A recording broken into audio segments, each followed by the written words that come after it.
the life force of your bond.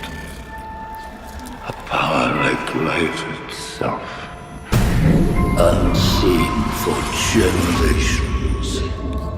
A dyad in the force.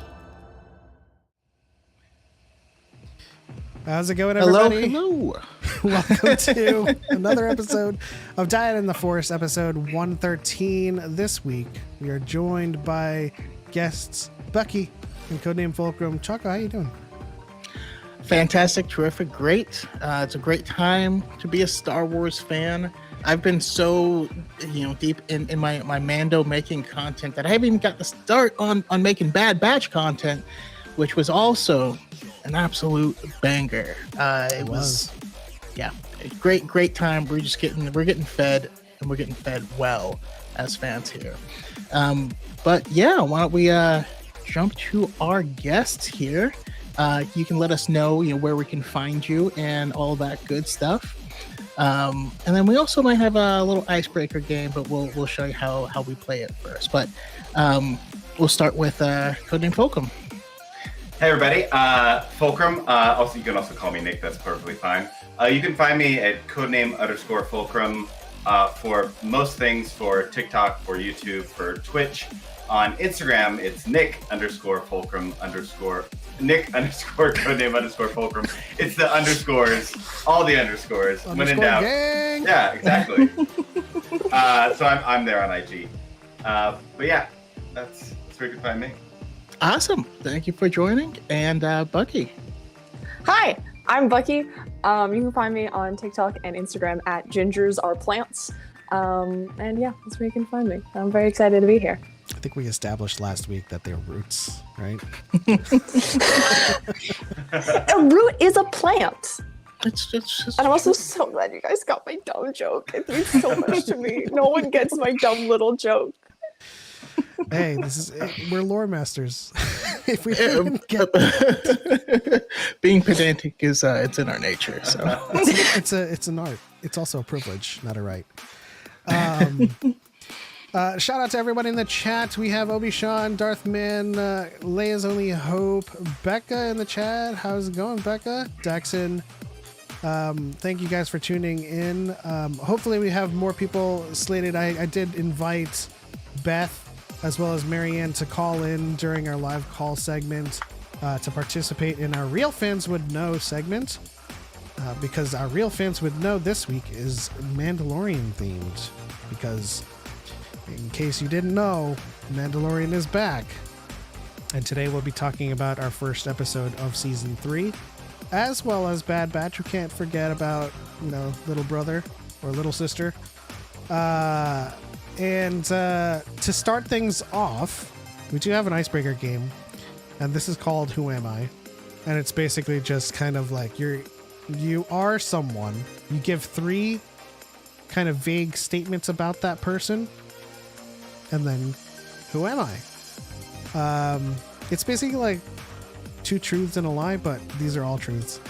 Because it's kind of easy to lie in Star Wars. It's like I also have a blaster, So it's kind of weird in that way. So I'll start things off to give you guys some time to think about it. I was once a Jedi, but then I turned to the Sith. But then I abandoned the Sith because I loved another Jedi.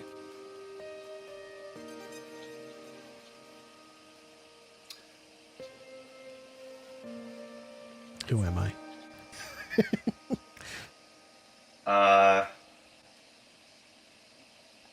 Are you Quinlan? No. Is it Revan? Are you Revan? No. That's the last part is what Are you Ben Solo? No. Also, don't look in the chat. I see nothing. I Man. mean, I would have to question the wording. Yeah, that's what's getting me. Would you like me to say it again? Reiterate? Yes. Oh, no, without... Oh, I mean, sorry. I'm not guessing. Go ahead. You can guess too if you don't. I mean, we haven't like collaborated in any way. Rig this. I was once a Jedi, then I turned to the Sith, but then I abandoned the Sith because I loved another Jedi.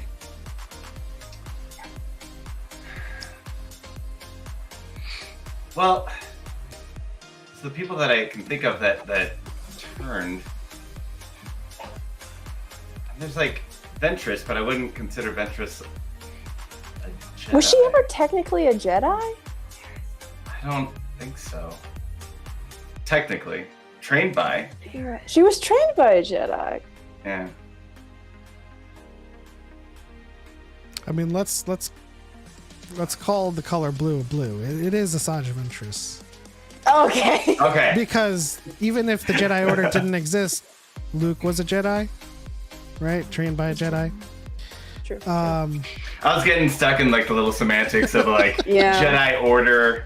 And, You know how pedantic but you didn't say Star Jedi Wars Order. You can just be? said Jedi. Hey, Yeah. spiritually, You didn't she was say a Order. Padawan. She was a Jedi, Yeah. so. That's true. So I was so hard not to read close the with chat. Quinlan.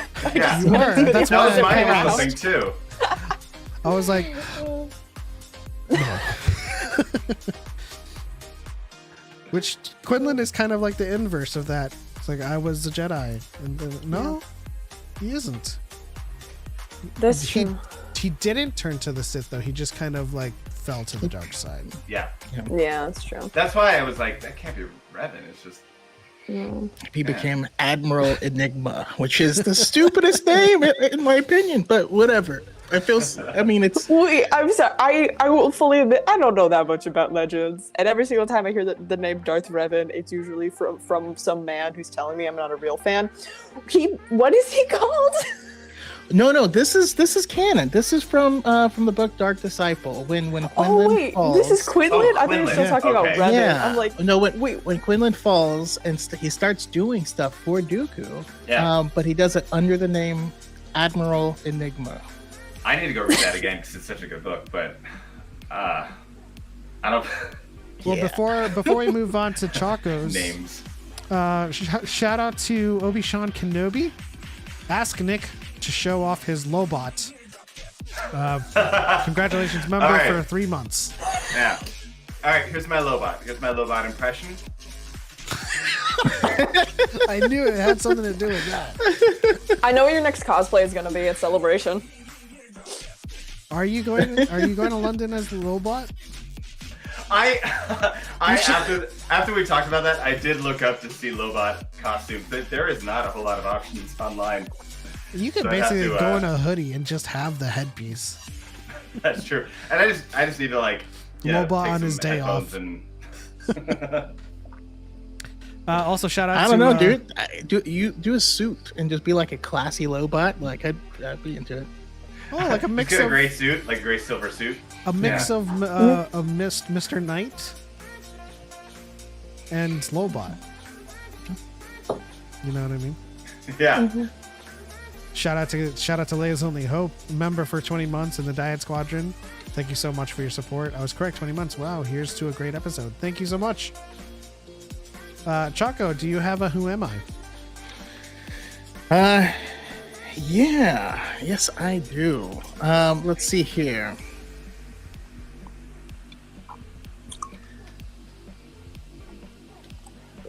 I often wear a helmet. I have faced off with Boba Fett.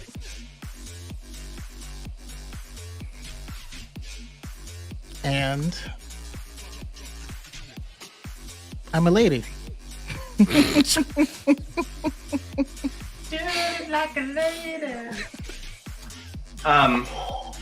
What? I think I know. Often wear a.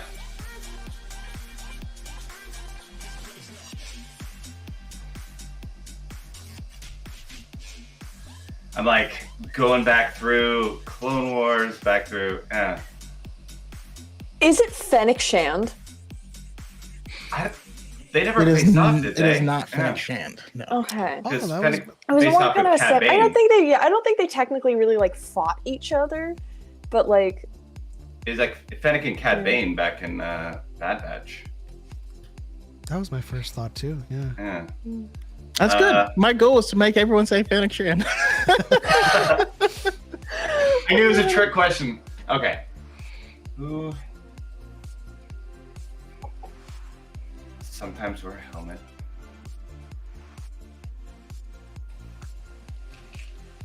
I often wear a helmet is what's throwing me off. Yeah. Sometimes. It's sometimes. You said sometimes, right?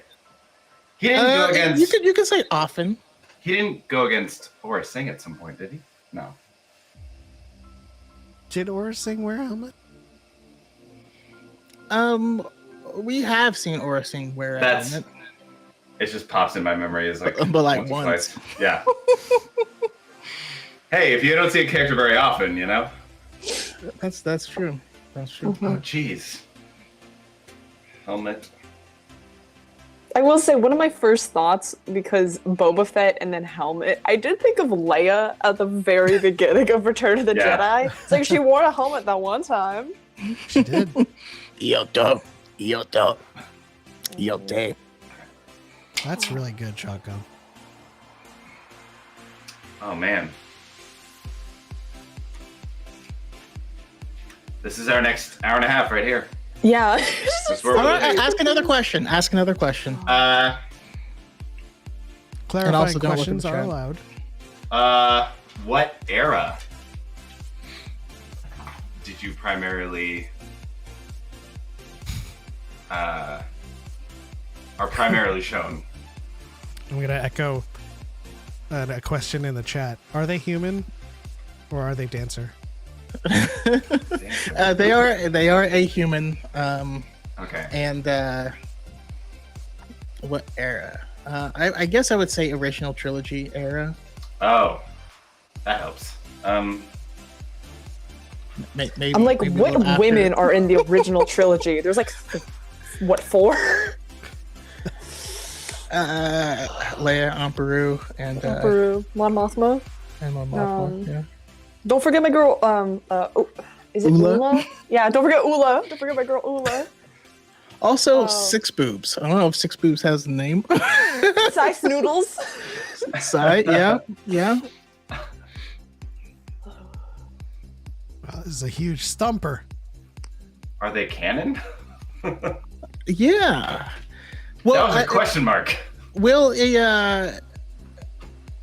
I mean, it sounds like it's time to give it up. It was mentioned in the chat already. The answer is Casca Reeves. Oh. Okay. I sometimes wear a helmet. okay. Okay. Yeah. I was thinking before Mando for some reason. I was thinking before everything before that. That's why I said other Foolish. and a little after. Foolish mistake. Yes, Obi-Wan, you were first to say it. Dang. Awesome. I hope we say Casca again. I don't know if we will. All right, who's got a who am I? I did one. I tried to make it vague enough because I'm going up against like 3 lore masters. So, okay. I betrayed the Jedi and the Sith simultaneously. I have a ship named after a youngling. And I tried to hire a young Lando Calrissian to join my crew. Hondo? Oh, I immediately know who this is. I immediately know who this is. I was like, oh, the cartoony. I'm so happy. What are the answers? Hondo. Yeah. Yeah. I smell profit. I had to keep out that word profit. Quick, It someone would've just super been- chat so I yeah. can hear it. Nice. That's my first profit. time trying that. The so. first one, I was just like, Bad. betrayed the Jedi and the Sith at the same time. When he Who could have captured, possibly yeah. Katuni? Mhm. Yeah, I love him. I do love that though. You capture Dooku and you're like, all right, come get them, and then you capture them. Come get them too. Who's gonna pay more? Yeah, that was great. One of my favorite cosplays that I saw at Celebration last year was people cosplaying that specific moment when they're all like handcuffed to each other. They literally I didn't see that one. Space-looking handcuffs. It was hilarious. That one has one of my smell the profit. lines. Super chat a $2 ramen drop. I smell Roger showing up this season. Thank you for the $2 ramen drop, Obi-Shawn. We finally got to Appreciate hear it. Mondo on Dyad in the Force. No, my favorite line though of Dooku's is when he goes, "If I didn't have to drag your bodies, I'd kill you both."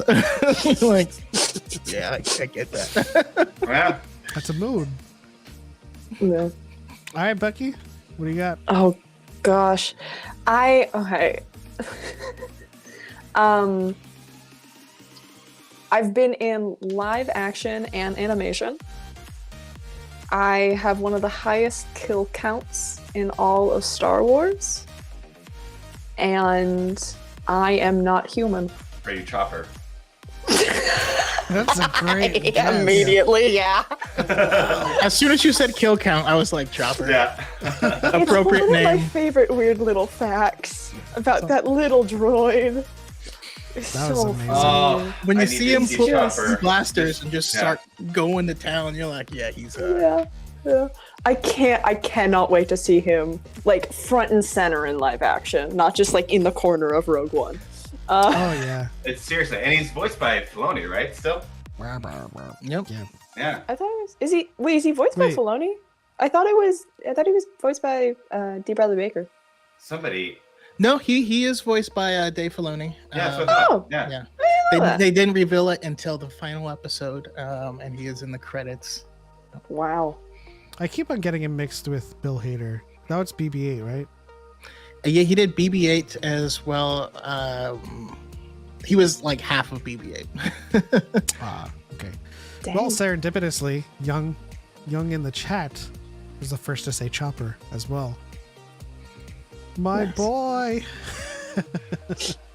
My boy. Bill Hader and the guy who plays John Ralphio on Parks and Rec were both BB-8's voice. Yeah. Yeah. Oh, Okay. Brooks in the I chat. can't think of his name. Ben Schwartz says Brooks. Yes, Ben Schwartz to BB-8. who came back in the Bad Batch. Yeah. Also, welcome back to the show, Brooke. If you ever want to call in, we take live calls now on Dyad. But we also have to take this time to, on cue, as it were,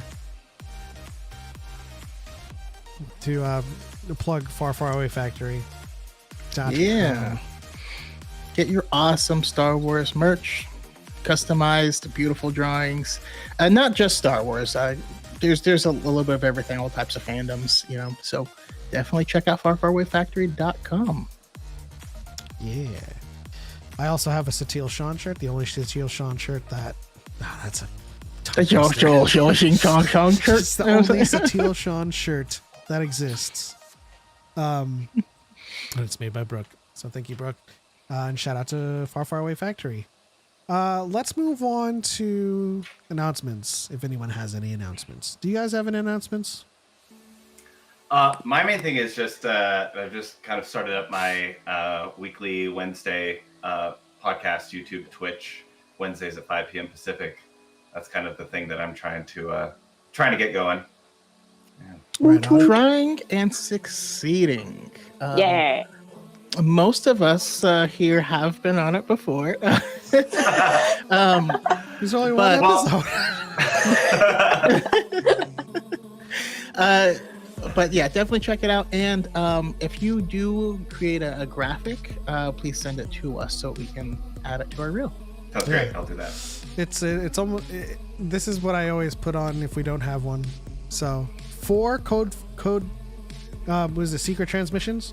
Yes. Well, check out Fulcrum Transmissions, the Star Wars podcast. Every Monday, everywhere you stream podcasts. Looks just like me. Yeah, exactly. No. Hey, as long as there's transmissions in there. Yeah. That works. Brooke says, I just released a bunch of new stickers, and Star Wars Lawyer will be bringing new. There Are More of Us stickers to Celebration. Yeah. Ooh. Perfect. This one, by the way. There Are Fantastic, More of Us. terrific, great. So good. Make sure to get yours because it's a great sticker. I want one. Let's see here. Obi-Shawn said he'll be on Secret Transmissions on the 15th. Mm-hmm. Right on. Your celebration Sounds like FOMO starts. Sounds like a handsome episode right there.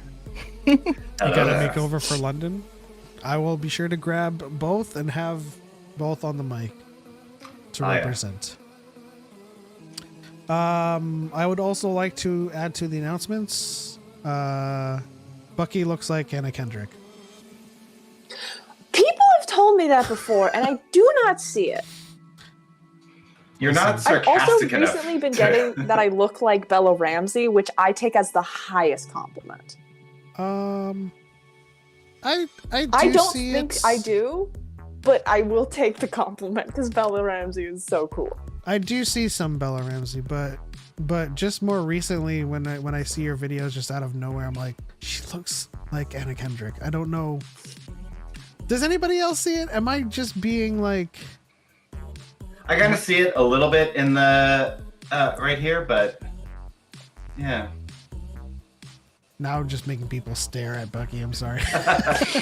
How dare you? No, it's fine. I have heard that before. I don't see it, but Well, If you join an acapella group, I will come see y'all. it makes I me would. it makes Yeah. me feel better that you've heard it before. Marianne in the chat sees it. yeah, I feel like saying people telling me that I look like Anna Kendrick is better than just getting told I look like femme Cal Kestis, because it's like, do I look like Cal Kestis or am I just a redhead? At least you don't get compared to every any bald person somebody can think of. That's why you're. Oh my gosh, it's Vin Diesel! Whatever bald person comes to the top of their head, that's what I get. Listen, I was about to add to the announcements that you look like Mr. Clean. That would be the easiest cosplay ever. Yeah, it is. It would be white T-shirt. Yeah. You got it. Joining us on Dyad in the Force is Mr. Clean himself. Sorry, it's a little. There we go. Obi-Shawn in the chat says, I think when Bucky does the shrug look, they look like Anna. I hadn't really look? thought about that, but I don't know what the. Is it Pat? I don't Is know. Pat Anna Kendrick? I've never All of a really... sudden, the Bellas just like come out, and I saw Pitch Perfect like one time years ago. I always Yeah. think of Anna Kendrick as Cinderella though from Into the Woods. I wish. Yeah, my association is always Pitch Perfect with More her. than anything, Anything more than life. more than jewels. Yeah, I may or may not have Agony. been in jazz Agony's band and played percussion on my school's portrayal of Into the Woods. Heck yeah, I was a narrator. I did Into the Woods. I had a night where I was the only percussionist. So Oh. I don't know if you know how horrible that is, but that means you're That is hitting the nuts. vibes, and then you have to run, to make a run up the stairs, and then you have to run over to a gong and then hit that, and then you run back over. Like, it was rough. It was rough. Yeah. Bucky, for those in the chat who see it, is there a possibility you can do the cup song? I knew it. No. There you go. You did it. I know how to do this. I'm not singing. You can't make me do it. If you do it, I'll sing it. Let's go. Hey, Oh yeah, amazing auditory experience that will be with the slight delay. Delay. Yeah, Exactly. that'd be perfect. The This is clap. it. Torture the entire internet. this is peak Dyad in the Force right here, guys. Am I Collaborate getting- now. is this, Cup am I song live. succumbing to peer pressure? Is that what's happening? It's funny because Pep and I will say we're on Dyad in the Force together, but on my end it doesn't ever sound like it's together, and I just pray. It's together in my head. Yeah, But it's because he's hosting the call, so it's never on time for me. It always sounds terrible for me, but I like watch video later. It's like, okay, that did work. I can't But it feels imagine. bad in the moment. And we are the die in the force. All right, guys, you made a promise. Let's go. Well, not a promise, but you kind of hyped us up. It's gonna be a fantastic auditory experience. Yeah. My apologies to everyone at home, I guess. Oh gosh, do I still even remember the lyrics to his song? Like going back to like middle school, trying to remember. Got a ticket for the long way round. Oh, snap.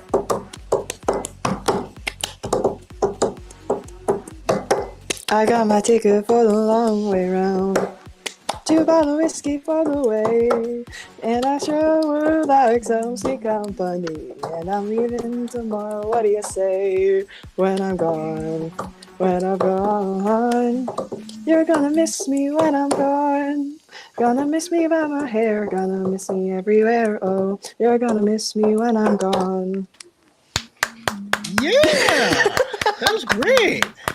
That was fantastic. I This is like peak did not look at the Dyad in screen the Force entire Rewind. time. I was like, I cannot look at anyone while I'm doing it. I'm staring directly at my desk. Dang, I wish I Zero had. eye contact. I wish I had an Audible insert for that. I wish that you were at karaoke with us at Celebration. That would have been killer. Yeah. It was fun. I just wasn't able to I make wish- it. And it was- I wish I did go. Yeah, I missed out. The problem is I lived down the street, so I'm like, I'm tired. Wait, are you going to London, Bucky? I am. We should go to karaoke. London I don't know how karaoke, heck karaoke yeah. in I London, think maybe also it's part like of it was just the karaoke. fact. I think also part of it was just the fact that like I didn't know when people were going, and then also it was just like I think the place. It was like after 9 o'clock, people over 21 like weren't allowed in, and I was like, I don't know how long this is gonna go. So if I feel like I don't want to be able to go for 10 minutes, and then dip, and then. Oh. But hey, London, baby. Yeah. Okay, so I don't have an applause insert. And I certainly don't want to put Anakin on the screen. So, Wait, what? this is the insert for the applause. Now you're speaking my language. Peak Dyad in the Force. I can't believe it got you to do it. I'm sorry if you felt pressured. No, you're fine. That was really funny. Right on. I know, Nick. You were just kind of like, I want to sing. No, I'm just off. Well, I was offering. Can you do the Star cup song? Can you Wars. do the cup song? No, I can't. It's been too long. I can't do the actual like Okay. rhythm. Yeah. I mean, Bucky looks like she's volunteering to do it for you if you wanted to sing yourself. I could try. I'll mess up some of the lyrics, but yeah, if right. you want me to. All right, go for it, Buggy. I got a ticket for the long way round. 2 bottles whiskey for the way. But I sure would like some sweet company. When I'm leaving tomorrow, what do you say? When I'm gone, when I'm gone. You're gonna miss me when I'm gone. You're gonna miss me by my hair. You're gonna miss me everywhere. Oh, you're gonna miss me when I'm gone. Yay!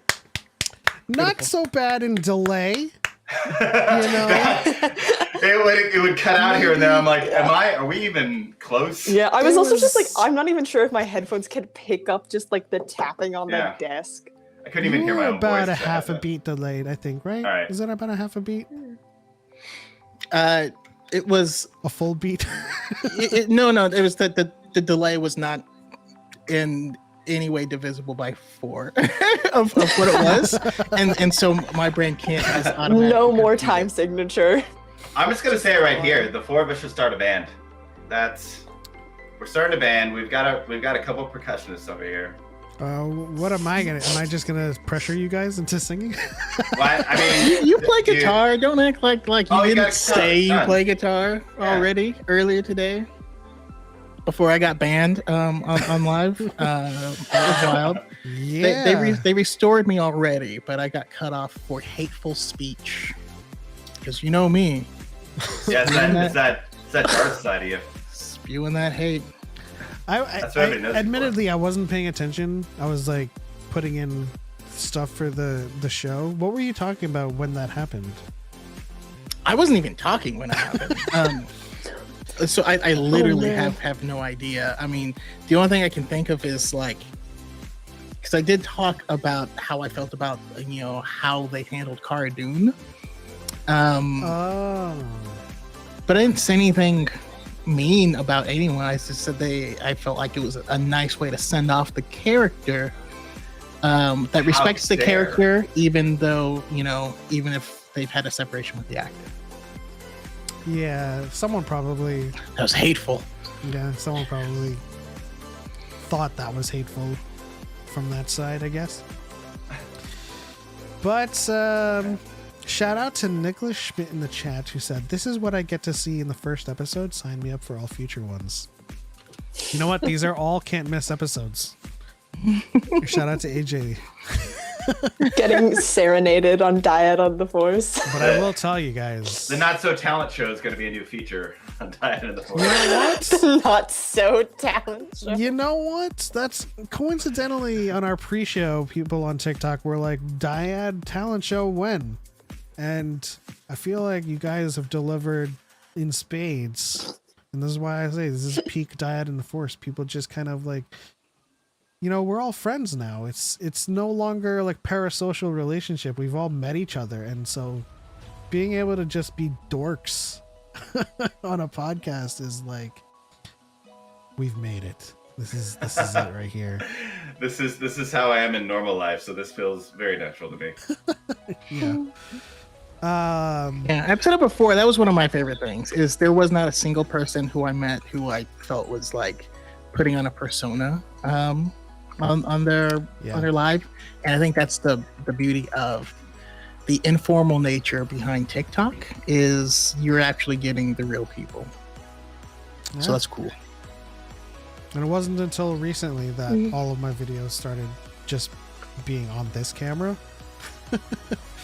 So we're all connected in a fascinating way through the Force. Yeah, it surrounds us exists. and penetrates us, and it's a rock in the tree. Galaxy together. Binds the galaxy together. Okay, let's move on to Bad Batch. Did you guys see Bad Batch this week? Oh yeah. Yeah. I thought so. Oh man. Oh yeah. Loved it. Tell us about it. Your thoughts? Well, I mean, first of all, Zillow Beast, right? Like just having that callback, having that build up. I mean, just like, it brings you back. They did it in such a way where you don't even have to have seen the original story arc to enjoy it. But I just think this episode was a turning point for the entire series. I think it gave it its new direction and where they're going with things, and it upped the stakes. So for me, that was like, it was so juicy with that kind of content for me that I loved it. Awesome. What about you, Bucky? Yeah, I will say my jaw felt like it dropped when it was revealed that the little creature was the Zillow Beast, and not like the original Zillow Beast, but a clone version of the Zillow Beast. And I do kind of like how they're bringing stuff back from like the Clone Wars, that like the way that arc ended, it was left a little bit like open, and like it was left a little open-ended. And now they brought back the Zillow Beast. It's just wild. And I in watching it, I wasn't even sure if the Bad Batch would know what it was, but then them explaining that, oh hey, remember that huge monster that attacked Coruscant? It's like, okay, yeah, that makes sense that they know what this thing is. But yeah, no, I'm excited to see what the rest of the show has, and it feels like a little bit going back to season 1 of, the Kaminoans or well, not even the Kaminoans, but like the Empire is going to try and hunt down Omega again. So it'll be interesting to see kind of the difference in how that is treated. The way that it was like before, it's just like the Kaminoans want her back, but now it's the Empire wants her to use her, like to get information out of Nalase. So I think that'll be, oh boy, interesting. Oh yeah. What'd you guys think about the doctor that they introduced? For me, he was like American Thrawn. That's what I felt. That's basically it was the Thrawn voice is basically what I thought of too. Like it's like a doctor version of Thrawn. Yeah, it's when your mom goes, "We have Thrawn at home." It's just he's not blue and American instead. Yeah. I mean, I think he's fairly generic as far as bad guy villain so far. Mustache twirler. Yeah. A little mustache twirly, a little, just because with the way that all, like, unless they are like there's something very like specific and unique, I feel like there's kind of a through line of a lot of like Star Wars villains, especially when it comes to like the Empire, of like, oh, we are really evil and we'll do whatever it takes. And it's like, yeah, no, I saw that with the last villain. And you're evil. You're in the Empire. Yeah, of course you are. I did have to Google the voice actor though after the episode, because I'm like, this man sounds so familiar. And then how I knew him was from from the show Psych. Wait, who in Psych? Who is he in Psych? Mr. Yang episodes? Yeah. Mary, the like psychoanalysis dude who shook his hand like this. He like gave his hand like this and he shook it. That's him. By the way, thank you so much for that. I actually just had a conversation on another podcast on Duel of the Ranks about men named Mary. And I was like, I want to say the guy on It's Always Sunny in Philadelphia, the McBoyle, one of them was Mary. But no, that was him in that episode. And his name was Mary on Psych, not in this. But you just connected a whole bunch of dots in my brain, and I appreciate that. You're I welcome. feel like I gotta watch Psych now. It's fantastic. I love that worth show. The ride. You've never seen it before? Oh, they get so nerdy. It's wonderful. It's so some good. Deep cuts. Yeah. There is an entire episode where the plot does revolve around retrieving a Darth Vader toy. So This is true. it's very good. Someone in the chat said, let's see here. What are y'all thoughts on Scorch being in this episode?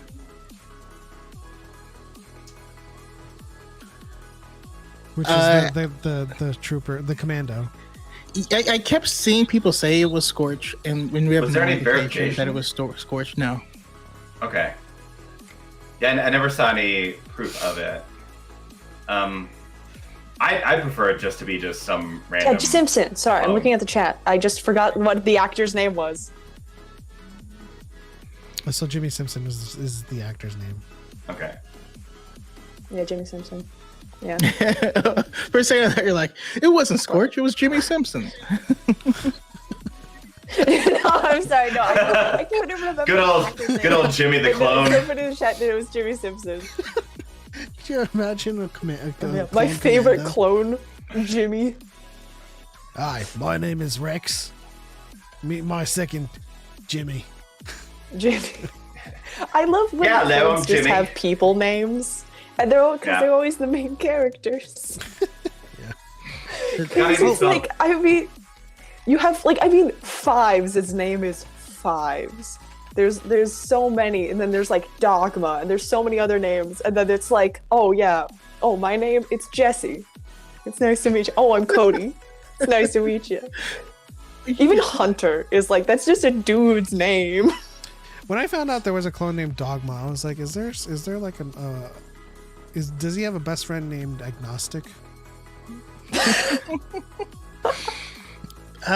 It's interesting you say that. According to Young in the chat, Scorch was listed as his name in the credits. Okay. So that's awesome.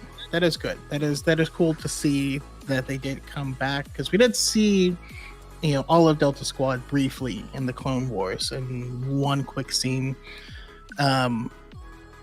but it's sad. It just makes us sad. You know, I had a feeling when I first saw the tail, I said Zillo Beast, you know, and then both me and Choco were like, but that, like, we looked at it and we're like, that doesn't look like the Zillo Beast. Yeah. I jokingly said that it was the bottom half was the Zillo Beast and the top half was Ponkrell. Like a clone experiment. So the worst. The Pong Beast. The worst hybrid clone. Just the worst. Yeah. Hey, it could be worse than that. It could be the stupid shark face idiot. I hate him. Anyways, no, my thing. Is it Riff Tamsin? Tamsin, yeah. The Carcharodon. I hate that guy so much. And he spits goo on your face, and it's just gross. Oh no, sorry, that was Jar Jar. He did it. It's still gross.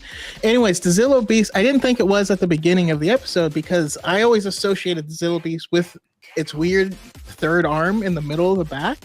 You know, just like Trogdor, the Burninator. And since that wasn't there, like, that was my telltale. But it ended up showing up at the end of the episode, so it made me super happy. But like you guys said, they're doing a great job of tying together all of Star Wars, which is, you know, Dave Filoni's ultimate mission. And I mean, obviously, it's not just, you know, this isn't Dave Filoni doing all the work for this, but it's still tying together all of Star Wars, and I think it's making it a lot more apparent to people that, like, obviously Palpatine comes back, because if your master is obsessed with trying to beat death, and you have all of his knowledge, and you have all of the cloning capabilities, and this is something that happened in the expanded universe, and you're the guy with contingencies for everything, and all Sith are obsessed with trying to live forever, and even in the expanding universe, there's, like, every one of them is immortal in some way. It just makes sense that he came back, you know? But they're, like, really hammering this, like, the blueprints of, like, this is how it was set up. I do love the through line, and I love the narratives that they're setting up for everything. I mean, quite honestly, like, for me, the prequels, when they came out, I was 19. That was not the right age for Phantom Menace to be seen.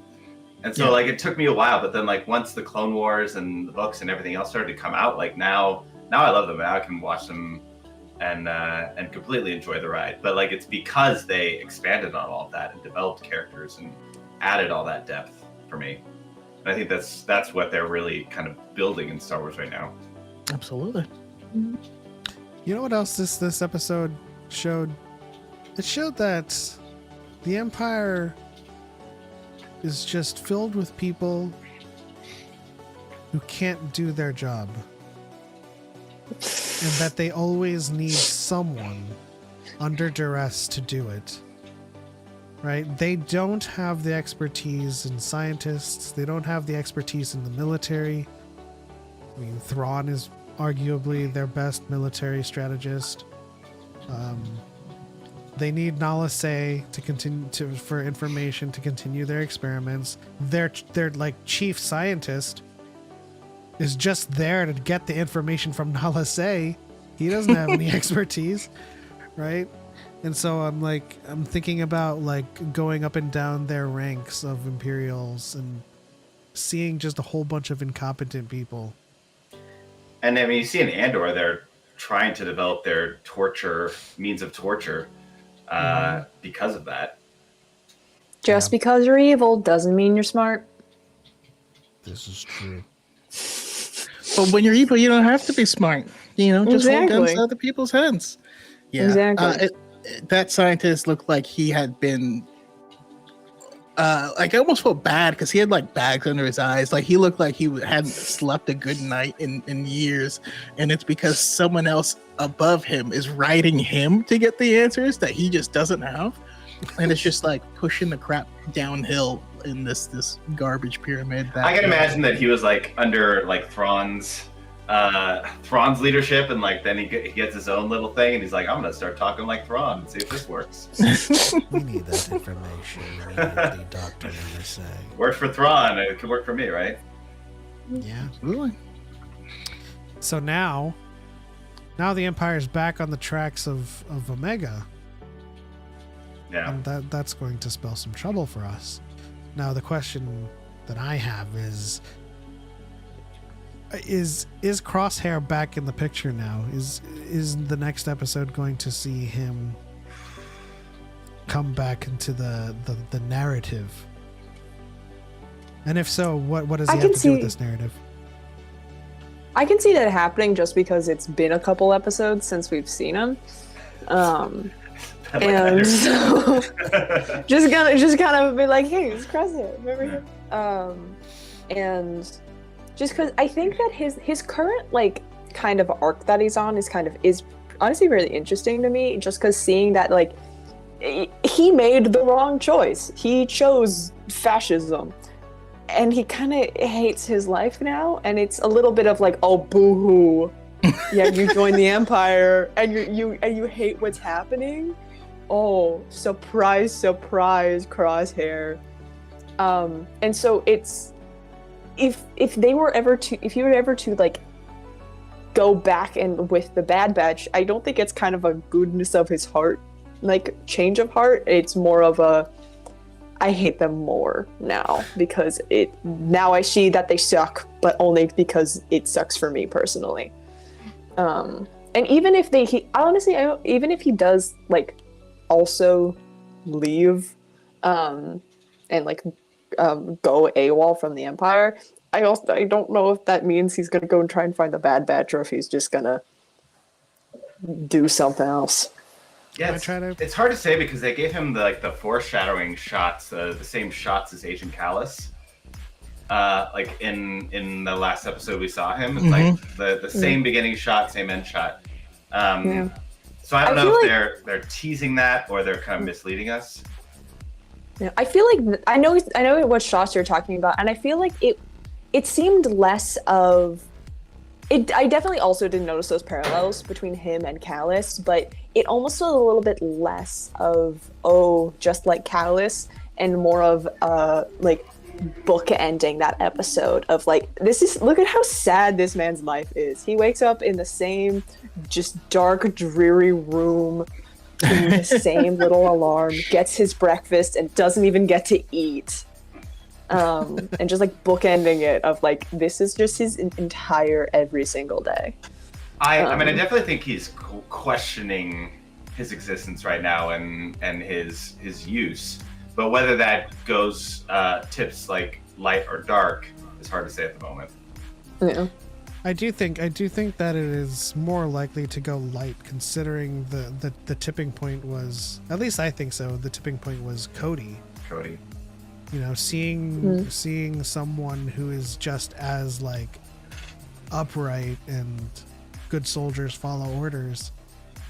You know, because then you have Rex, who went against the orders and fought against the order, and Cody, who didn't, and he sees him firsthand having followed the orders, having still the chip in there, and he's like, I'm not sure this is the thing we should be doing right now. Like, I think it makes more sense, or it's more valuable for Crosshair to see the clones who have gone through the chip and have followed through with the order to recognize, you know, that they have been wrong, versus removing the chip, because then it shows that the clones can fight through it, or that it wears off. Yeah.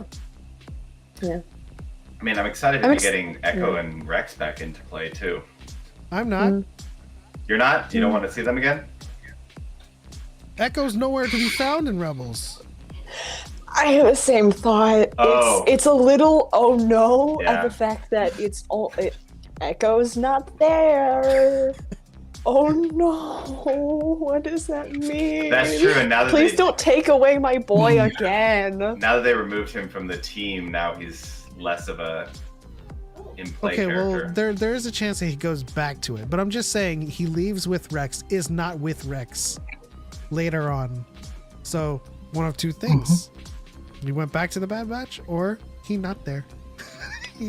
Or he moved to a farm upstate. Yes, exactly. He's fine. With a really cool aunt. He just chases rabbits all day. Yeah, with all of my goldfish. I'm having the same feels as well. Like, it almost feels like at some point in time we need to get Join the special forces. we need More to like get he joined the Force. Oh, The cosmic So one. sorry. Jesus. I'm so sad. I'm sad. I made myself sad. I would like to apologize. No, so I've been pushing for what's happening is Cody is getting some type of reconditioning and is going to come back out largely as a different person. And what I think would be an interesting dynamic is if there is somehow they all end up meeting in one place where it's Crosshair, Rex, Echo, and Cody. And so you have a whole bunch of people who are kind of at odds, but seeing that one of their own switched sides so dramatically, I think could kind of shake something loose in Crosshair. Like, this guy's now agreeing with me, but they mess with his head, and I'm not okay with that. And you know what I mean? Like, I think that we could get some interesting dynamics with that. Along with that, I am so worried about Tech. They keep He's giving got us such good development. Yeah. and then they Yeah, keep sending it's- him off on his own, and he's like, Yeah. "Don't worry." Like, there's They a keep kind of monster in highlighting there. him in episodes. I mean, I'm really loving the way that his and Omega's relationship is developing. Yeah. And like seeing them at odds and like their conversation in the cave, like 3 episodes ago. I really loved that. Cave. Their conversation but- in the cave. Sorry. Yeah. But yeah, it is a little concerning of why are you paying so much attention to him? What does this mean? But also kind of going back a little bit, just what we were mentioning with the fact that like Echo is now with Rex. What happens to Cody? I mean, Because if we're we even also getting don't see Cody him in back. Rebels. Yeah. Where does he go? They also gave Cody a possible like just send off with He that could just last thing. It disappear. could just be He that could- like yeah, he he just could decided just- to yeah. I so doubt, though, that they would bring back Commander Cody, like a very beloved clone, for one episode to have him just like never seen again. He thinks he's in a clone program to recondition. I mean, we see the assassin. Yeah. That is a clone that radicalized like extremely. So he thinks that the clones that have gone AWOL are in some type of program on Tantus. I feed him after midnight. Yeah, turn them into killers, like ruthless killers. But we'll see. Like, It's making me sad. Young is in the chat, just like fighting against all theories about about Echo dying and the boys. And I know I made a mistake of looking at the episode titles coming up. Oh no. we try not to, but then when we film our reactions, we're like, say, oh, it's episode 10. Oh, there's the thumbnail. Let's see here. It looks like we have a caller waiting in the wings, and that is Kenny. Looks like he probably has something to say about about the Bad Batch before we move on to the Mandalorian. But in that case, do you guys have any final thoughts on this episode of the Bad Batch before we move on? I'm just excited to see what else happens for the rest of the season. Yeah, and I mean, D. Bradley Baker's even teased the fact that we're not ready for what's about to happen. Like, Oh no. yeah, and you know, he doesn't say much usually about those types of things, so I think we're in for a ride. Yeah. Mary Ann in the chat says, "I'd like to think no one dies." Well, No one's someday truly those gone. rose-colored glasses will break. No, I'll put it back together. Oculus repair. It's 'em. fine. Excuse me. Okay, let's move on to the Mandalorian, but let's bring in Kenny and see if he has any thoughts on the Bad Batch. And just as a caveat to the chat, we will be starting the live call segment on the Mandalorian. So if you want to hop in right now. So here we go. Let's bring in Kenny.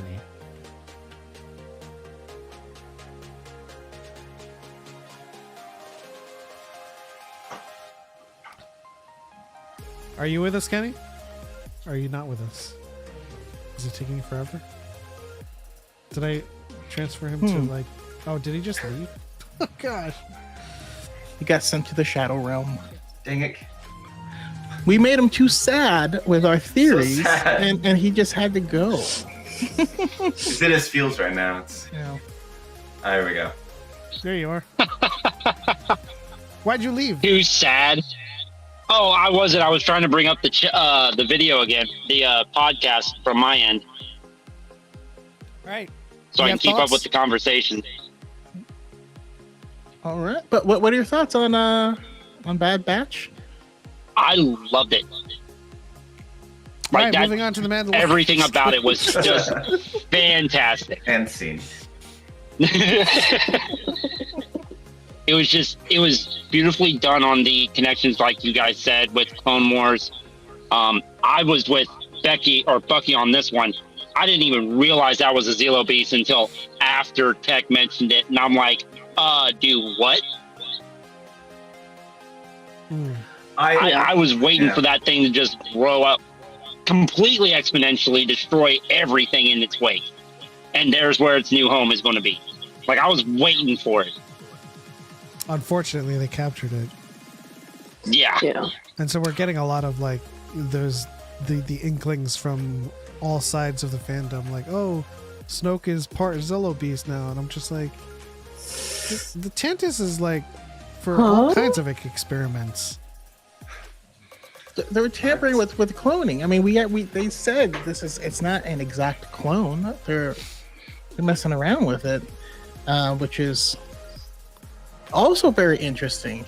And I do love that they all knew about the Zillo Beast attack, because I felt like it was just never mentioned again in the Clone Wars. Not that they would mention it. There's a lot of stuff going on, but like, remember that big giant monster that was attacking like Imperial, like Coruscant? Yeah. That was a crazy 3 years. Yeah. I mean, there's so many things in the Clone Wars that, because like the arcs just are so separate from each other, it's like, yeah, we're just never gonna mention this again. It's fine. Which I love, though, because the Bad Batch is doing that legwork, you know? We no longer have to answer the question, and I believe one of you or someone in the chat has asked this question in the past. What happened to the clones? They also asked what happened to the Zillo Beast. No longer have to answer that question either. Yeah. I just love that as we go the on. Bad Batch. Yeah. Oh, sorry. I was just gonna say the Bad Batch feels like a little bit of a bridge, because I know a lot of people have joked that, oh man, I'm loving Clone Wars seasons 8 and 9, which is it's a little bit true, but it's also kind of just moving on as to like the clones are such like now beloved characters because of the Clone Wars, that it's like a, hey, what happened afterwards? Like, what was that period of time? And so I am really liking how they're like connecting things. I mean, Ahsoka's series is going to pretty much be Rebels season 5. Yeah. So and I'm okay with it. I'm okay with it. The thing is, I've noticed that they're totally willing to let these shows overlap because they serve two different purposes, right? The Mandoverse is a bridge to the sequels. The Bad Batch is a bridge to the originals, right? And to Rogue One. And so it makes sense. Ahsoka is going to be that spiritual. I say this because Choco is very adamant about this. It's a spiritual sequel to the Rebels because it's continuing from that ending scene. Yeah. Not to say that it is Rebels season 5 and not about Ahsoka. I know it's going to be about Ahsoka, but I say it is a spiritual successor because our last scene in Rebels was Ahsoka and Sabine going off. Yeah, the epilogue. Obi-Shawn in chat says, well, we know they want the Zillow for its impenetrable armored skin. That's true. If he were part of Snoke, he would not have been chopped in half. So, Yeah, like I remember that was one of the most terrifying bits of first watching that arc of the Clone Wars. And I think it's like Mace Windu or Anakin. Somebody goes to stab it with a lightsaber and nothing happens. Yeah. And you just It was kinda Anakin. Go, Yeah. oh no. What's gonna happen now? Yeah. Also, All right. side note, We don't really Anakin was know. also the one who told Palpatine about that. Like, I tried to cut it with my lightsaber and it just bounced right off. Palpatine's look was like, do what now? Yeah. So, Yikes. other thoughts notwithstanding, let's move on to The Mandalorian Season 3, Episode 1, The Bo-Katan Redemption. It doesn't work, but I tried to make a thing of it, like the Shawshank Redemption with Bo-Katan Redemption, but She needs let us to know. out in the range shot. Just as I said, just as I said in the pre-show, we are now entering spoiler territory for Mandalorian Season 3. If you haven't seen it yet, why? Also, be careful. Entering in now. So, jump in whenever you have something. We saw a lot of things. It was very much an MMO episode. Lots of going around picking up quests from different NPCs and letting people know this is where the campaign is headed next. A lot of great connection pieces, a lot of great moving forward, as it were. Like, moving the characters forward into the direction wherever the heck they need them to go. Yeah. Not much of story development, but definitely moving the direction forward. Constantly moving forward, regardless of what direction it is. I mean, I would argue that that is part and parcel for story development, right? I think as I liken to it and going around and talking to every NPC and picking up the quests, and they tell you the story behind the quest, the backstory that you're kind of developing the story there.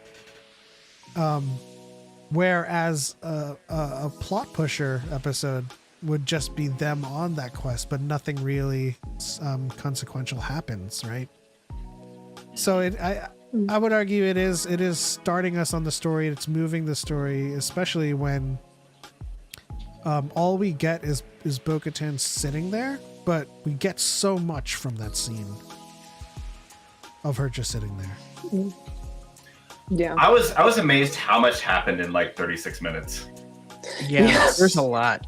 They set up so much, and now like there's going to be things running in the background, like IG being repaired, like just running the background. We just need to find a part for it, and then but they said so much with so little.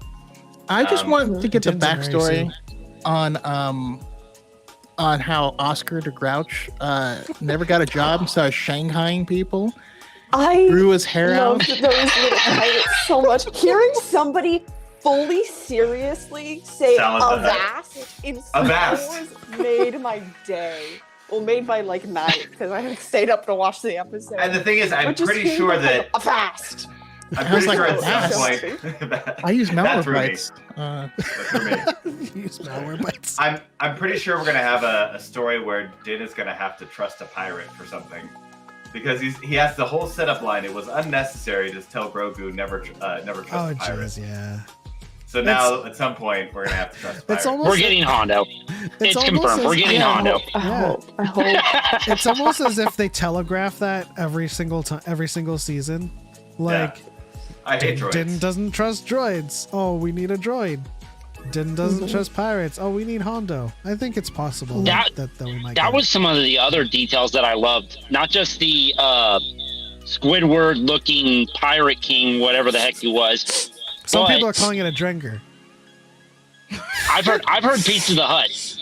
Pizza the Like, I've heard people literally call him Pizza the Hut. And I'm Salad. like, what? Wait. Oh, you know the AM/PM like weird mascot? Do they have a mascot? I didn't know Ampy I had know a what she's mascot. talking about. Hold on. Oh It's so I hate weird. it. I hate it so much.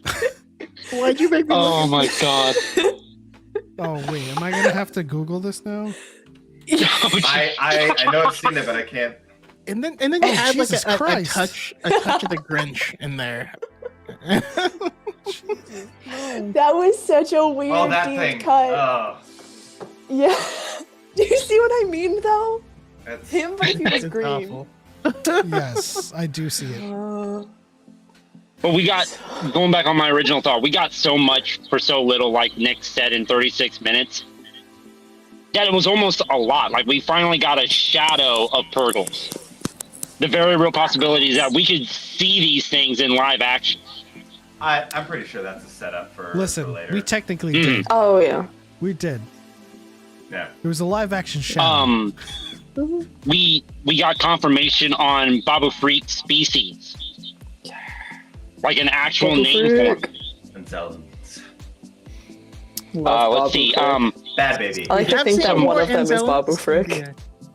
And the I just even as far as the High Republic, but yes. I just loved the way they spoke, because I know in like the Rise of Skywalker, in the Rise of Skywalker, the extent with which we saw them speak was just like like small little, yeah, small little sounds, and now we just have one just be like, I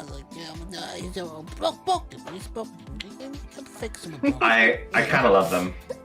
I love them too. They're so was so adorable. I love them so much. I've been tempted to get the one at Galaxy's Edge, and now I think I'm gonna have to at some point. Okay, was Grogu trying to hug it or eat it? Eat it for sure. He wanted it as a pet. No, If, eat it for sure. if he was trying to eat it, that's more disturbing than the frog people. Like, Listen. I'm sorry. He tried to tell him it's not a pet. Listen, I think he was trying to hug it. Grogu's default state of being is curiosity, and his default he's state just a of little action in gremlin. curiosity is eat, because like, you know, the frogs, the frog lady eggs, like a lot of that is curiosity, including the macaroon. He's not a macaroon eater, but he's just like, oh, shiny, you know, it's like a little kid who just puts everything in their mouth. This is such a random deep cut again, but have any of you seen Star Kids The Trailed Organ? It sounds familiar. No. Oh, it sounds familiar because it has Oregon Trail in it. Yeah. Yeah. No, it is literally, it's the Oregon Trail, but a musical. And it's just like a joke about it. But there's like one character, like the son, there's an entire bit where he just talks about like he's like 7, and so the way he interacts with the world is, yeah, when I interact with a new object, I look at it, I poke it, I move it around, and it goes right into my mouth. And it's just Pretty much. Yeah. Yeah. I mean, I like Brooke's response to my question. You asked, was he trying to hug it or eat it? Yes. Yes. I'm just saying, man. Grogu's curiosity manifests in him tasting things, and he might have wanted it as a pet, but also put it in his mouth as well. Mm-hmm. You know. I also liked a lot of the little details that they added in there as well. The very first scene, we see the living waters for the first time. What that little flask that the armorer had that she poured into the larger pool, I'm pretty certain those are the living waters, or at least a part of it. I have a feeling that's just water. I don't know. It interacted with that smaller pool for the helmet, really mystic-like. I mean, I'm not I'm not going to deny it because I'm a Force lore guy. That's why I figured that would probably entice you a little bit. But at the same time, like everything that I hear about the Children of the Watch, and their whole like cult, is like, if it screams to me false mysticism, like never take off your helmet, for example. It's like stuff like stuff that is so shaky as a foundation to use as a creed versus like real tangible loyalties and faith, you know. So like, I mean, yeah, it's living waters, or the what's the Night Sister one, the water of life. It's like a dark water or something like that. There's like a lake underneath a building that they have where they do their entire initiation to the sisters themselves. Yeah. What is it called? I just don't know the name. Yeah. Water of Same here. life. I don't believe it was. I don't think so. I don't believe that was the name, but I will say my first thought was the water boy. Be like, this is from a glacier, and it was blessed by a shaman. And it's always cold. Like that's what I thought. Super chat to $2 random drop. Is IG88 around at this point in the timeline? Is he? Thank you for the ramen drop, by the way, Obi-Sean. Yeah, thank you so much. Is IG88 around? Didn't so my brain just goes straight to Legends, where like he fell in love with the Death Star and then grew up inside it. It was so weird. So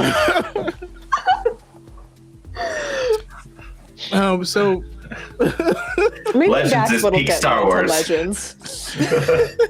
My yeah, no, I was here like, oh, Legends was so much better. But like when you read a lot, you're like, there's a lot of weird stuff. It's great. There's a lot of great stuff Yes, as well. Luke. It's called the Water of Life. Yeah, I just looked it up. Okay. But yeah, this episode though had so many things that made me reference funny stuff from other media. So like after Din blows up the alligator shark and then he like lands and looks at them, I pictured the gif from New Girl where Winston looks over with this really big sly smile and like I guess I'm gonna make a whole compilation of the things I saw when IG-11 was, you know, only half and chasing him around. That was straight from The Simpsons, where he finds a half-made robot and it's like, "Father, give me legs," and he like throws it in the street. There's a lot. It was wonderful though. They leaned heavily into this into the camp, which is I think a wonderful addition, and it makes it fertile for someone like Hondo to show up and actually work in the medium. Yeah. Really quickly, Beth, if you wanted to call in, you're free to call in now. We are in our live call segment, as well as Marianne. If you guys wanted to participate in the Mandalorian Real Fans Would Know segment, you're free to do so. Obi-Sean has a good point here. If IG-88 is around at this point, it'd be cool to see Din go to town or face off against him for parts for IG-11. That would be kind of cool. That would be cool. Speaking of droids, I know not a lot of people saw it, but I saw R5 in the background when he was on Navarro. And he's in the trailers too, so we'll see him with Pelly. Yeah. Excited to see Pelly again. I love Pelly. She's just like, the best way I can describe her is just kooky, and I mean that with like the utmost love. She grew on me at just kooky. the very beginning. I was like, what are we doing? Season 1, and then it just grew on me, and I'm here for it. Do you think we'll get Bill back? I hope so, but I wouldn't be surprised if we did not, because his story didn't end in a way that I thought they would see him again. You know, he got a little bit of his own, you know, little growth arc there, but it's finished now. But we still could bring him back. You know, you never know. I feel like the show is leaning more into the fan service side of things. Which, you know, if you're the fan being service, is not a bad thing. All right, looks like we have Beth in the waiting room. Let's bring her in.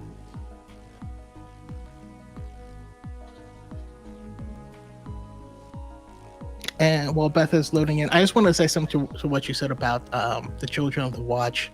I think it's interesting because while I do believe it is false mysticism, as you said, I believe they were so old school and they're so focused on the what and not the why. Yeah. And so for them, like, you don't take off your helmet because that represents your face, right? Your helmet is your face. And if someone saw you without it, you would have to get a new helmet, right? But that's for protection for their people who are always on the verge of being destroyed and killed because of who they are. So like that part I get, but I see both sides of it, and I hate to write them off purely as zealots when I can see a through line of them just trying to protect their own, but in a way that's probably a bit harsh. Yeah, I don't know. The armor is against Bo-Katan. I mean, so- we saw that pretty clear in this beginning part of this episode. I mean, look how quickly they were willing to go on the defense and the attack against that alligator monster thing, whatever the hell it was. But at the same time, Like, protect the children first, the whole 9 yards, and then just start immediately attacking like a swarm of bees. But at the same time, get saved by Yeah. Din and still treat him like an outcast. Like ostracize him. Like, hey, you just saved our lives, but your helmet. What are you doing here? It's like, I just saved you. You know? So, But it was screams without to me- malice. It screams Because he's like, well, what if I can do it and prove it? And he's like, oh, then you're back. So I don't know it's if it was again, that, I think it's, I don't know if it was that simple. I think it was more of an issue of a challenge than anything. Than like a, hey, yeah, you can come back. Like he said, I found this crystal and there's Mando on it, and then she was like, if that's what you think. The only question I have to that whole This is the scene way. is, who the hell's the Traveler? Are we talking about Yeah, Destiny? I had a similar thought. Yeah. Sorry. Like honestly, I know I'm probably reading way too much into it, but a Jawa finding something is nothing out of the ordinary. Those things can find literally anything. Uh-huh. But the fact that he said he got that from a Traveler that sent it to a Jawa, that where he got it from, the Traveler is an interesting concept. Transferred. Yes. Okay. Hello, Beth. We got her? There we go. Hello. How are you guys? Doing Awesome. good. Welcome back to Dyad. Excellent. Thank you Always so much for wonderful having me. seeing you. I'm so excited. Oh, Always good absolutely. seeing you too. Thoughts on this episode as we're talking about it. I don't know if I interrupted Kenny or not. Kenny, you're always on a thought. No. So No, that's because my phone's really slow and I hate it. well, I thought this episode was amazing. I thought it felt so much like, it just felt so Star Wars, and it felt like it really got back to the roots of the first season. I guess those were the vibes that I was getting from it, and I was like, it has humor, it has your action adventure. It felt so quintessentially Star Wars. absolutely. Obi-Shan in the chat said, Deidre Miro, where is that you? I mean, I was planning to do like cosplay stuff later, so maybe. I think there's something wrong with my audio because I cannot hear Beth whatsoever. Oh, you can't? No. Oh. Yeah, We- it's we've only her. I don't know We what have it's- had a couple people have something similar on here, so I don't know. Pep can look into it. No. But for Beth, I fell in love with Beth's content when she was going over the laws and regulations of Mandalore. So I feel like you might have some points as far as that. And also, we were concerned as soon as we saw Calavera. We were like, is Julia okay? Beth, is Julia okay? Yeah, there's just certain people you have to check on. But yeah, what were your thoughts on? So excited to learn more about Mandalore. Like, it seems like they're really going to be diving into kind of the ideology of both not just the Children of the Watch, but It looks like we're going back into Death Watch 2. Looks like we're going to Bo's interpretations. It just, I'm so excited. Obviously, there's a lot of foreshadowing with the Mythosaur.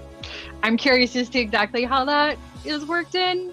I don't know if we'll get a true Mandalorians reference. That would be amazing too. But it seems like they're definitely doing a deep dive this season on that. Are we going to get a true Scotsman? Okay. There is no true Scotsman. Indeed. No, I just love how, like you said, there are all these differing points of view on exactly what you need to do. And I saw that you and I had a similar video on who the apostate was. Yes. So yeah, I want to hear you talk about it more, and I'll explain. Bucky, it. can you still not hear her? I can't hear. I've been trying to fiddle with my settings. I can't hear a single thing that Beth is saying. I might try to like leave and come back to try and see if that fixes it. But yeah, I just see your mouth moving, and I cannot hear a single thing that you are saying. I'm trying to fix it. It's brilliant. It changes Star Wars. You missed everything. Oh, of course. Okay, I'm gonna dip and come back, and hopefully that'll fix it. I'll see y'all soon. Yay. Go for it, Beth. Oh, I was gonna say, I was so excited when I saw your video. I was like, yes, great minds think alike. Great minds think alike. I think it's such a fascinating parallel, and it just, the image of seeing Bo on the throne but so dejected, I think obviously, as your aptly titled title of the show is Bo's Redemption Arc, I think we're really gonna, see how things and decisions that she's made in the past that have been less than ideal, as we would like to say in the corporate world, have really affected her. Yeah. Because she's lost everything she's fought for, but this is the first time we've actually seen her basically give up on the idea of Mandalore, and it was so sad. I feel like both episode titles this week, Metamorphosis and the Apostate, were had multiple meanings to it. So Metamorphosis, so much happened, not just the Zillo Beast, but the teams evolving into something new or having a new mission. And same thing with Apostate. I think they kind of double dipped with some of these titles this week. Bucky, how you doing with the audio? Hello. Hello. Beth, can you say something? Can you hear us? Can you hear us, Beth? Or Becky? Bucky? I can hear you guys. Okay. Can you hear me? Yes. Okay. Okay. Okay. I heard her voice. Wait, is that okay? Are we good? Yes.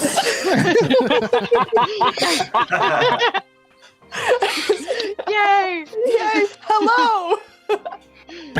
Hello. I'm happy. It's a lovely voice. But yeah, in my video, I just kind of talked about how, the term apostate is typically used for someone who is rejecting their faith, which, Dan is not doing. Now, by their rules, yes, he's an apostate because he broke their rules to get their label, but it was really Bo who is kind of rejecting that calling, that whole thing that she's fought for so long for. And I think this season, like we said, it's going to be her regaining her faith. And I think there's going to be there's going to be something in the middle. And I think what that thing is going to be the Force. Because she's saying those waters aren't anything special or magical or anything like that. I do think that there might be something there. Maybe there's a Force nexus on their home planet that we just don't know of, but we'll have to see. I've actually got a huge fan theory about the Dark Crystal, the whole 9 yards, that actually helps explain, but help dive into the whole Force around non-Force sensitive individuals like Mandalore, for example. We saw on Lothal that a heavily Force planet can bring out the best of people. What about planets that are not heavily Force sensitive? but do still have some connections to the Force. Like the people might not believe it exists, but it does exist. I mean, and also the Force flows through everyone. We even get those comments from Kanan about Sabine when she's training with the Darksaber. It's, maybe she's not going to be able to levitate objects, but there is going to be a connection there. I see Derpy is in the chat is predicting that they're going to make her the villain Mando and get it in a fight for the Darksaber. I don't think that'll happen. I don't think that'll happen at all. So, I mean, you're saying that's very predictable. So, we'll see. But I will if you're willing to. I think Paz Vizsla is going $5 bet after on it. it. Oh, for sure, Paz is gonna go for it. Yeah, he's gonna go for it. There's there's an air of entitlement because he's a Vizsla, and when when we see in the Book of Boba Fett, when he shows up with the Darksaber, Paz is like, he doesn't deserve that.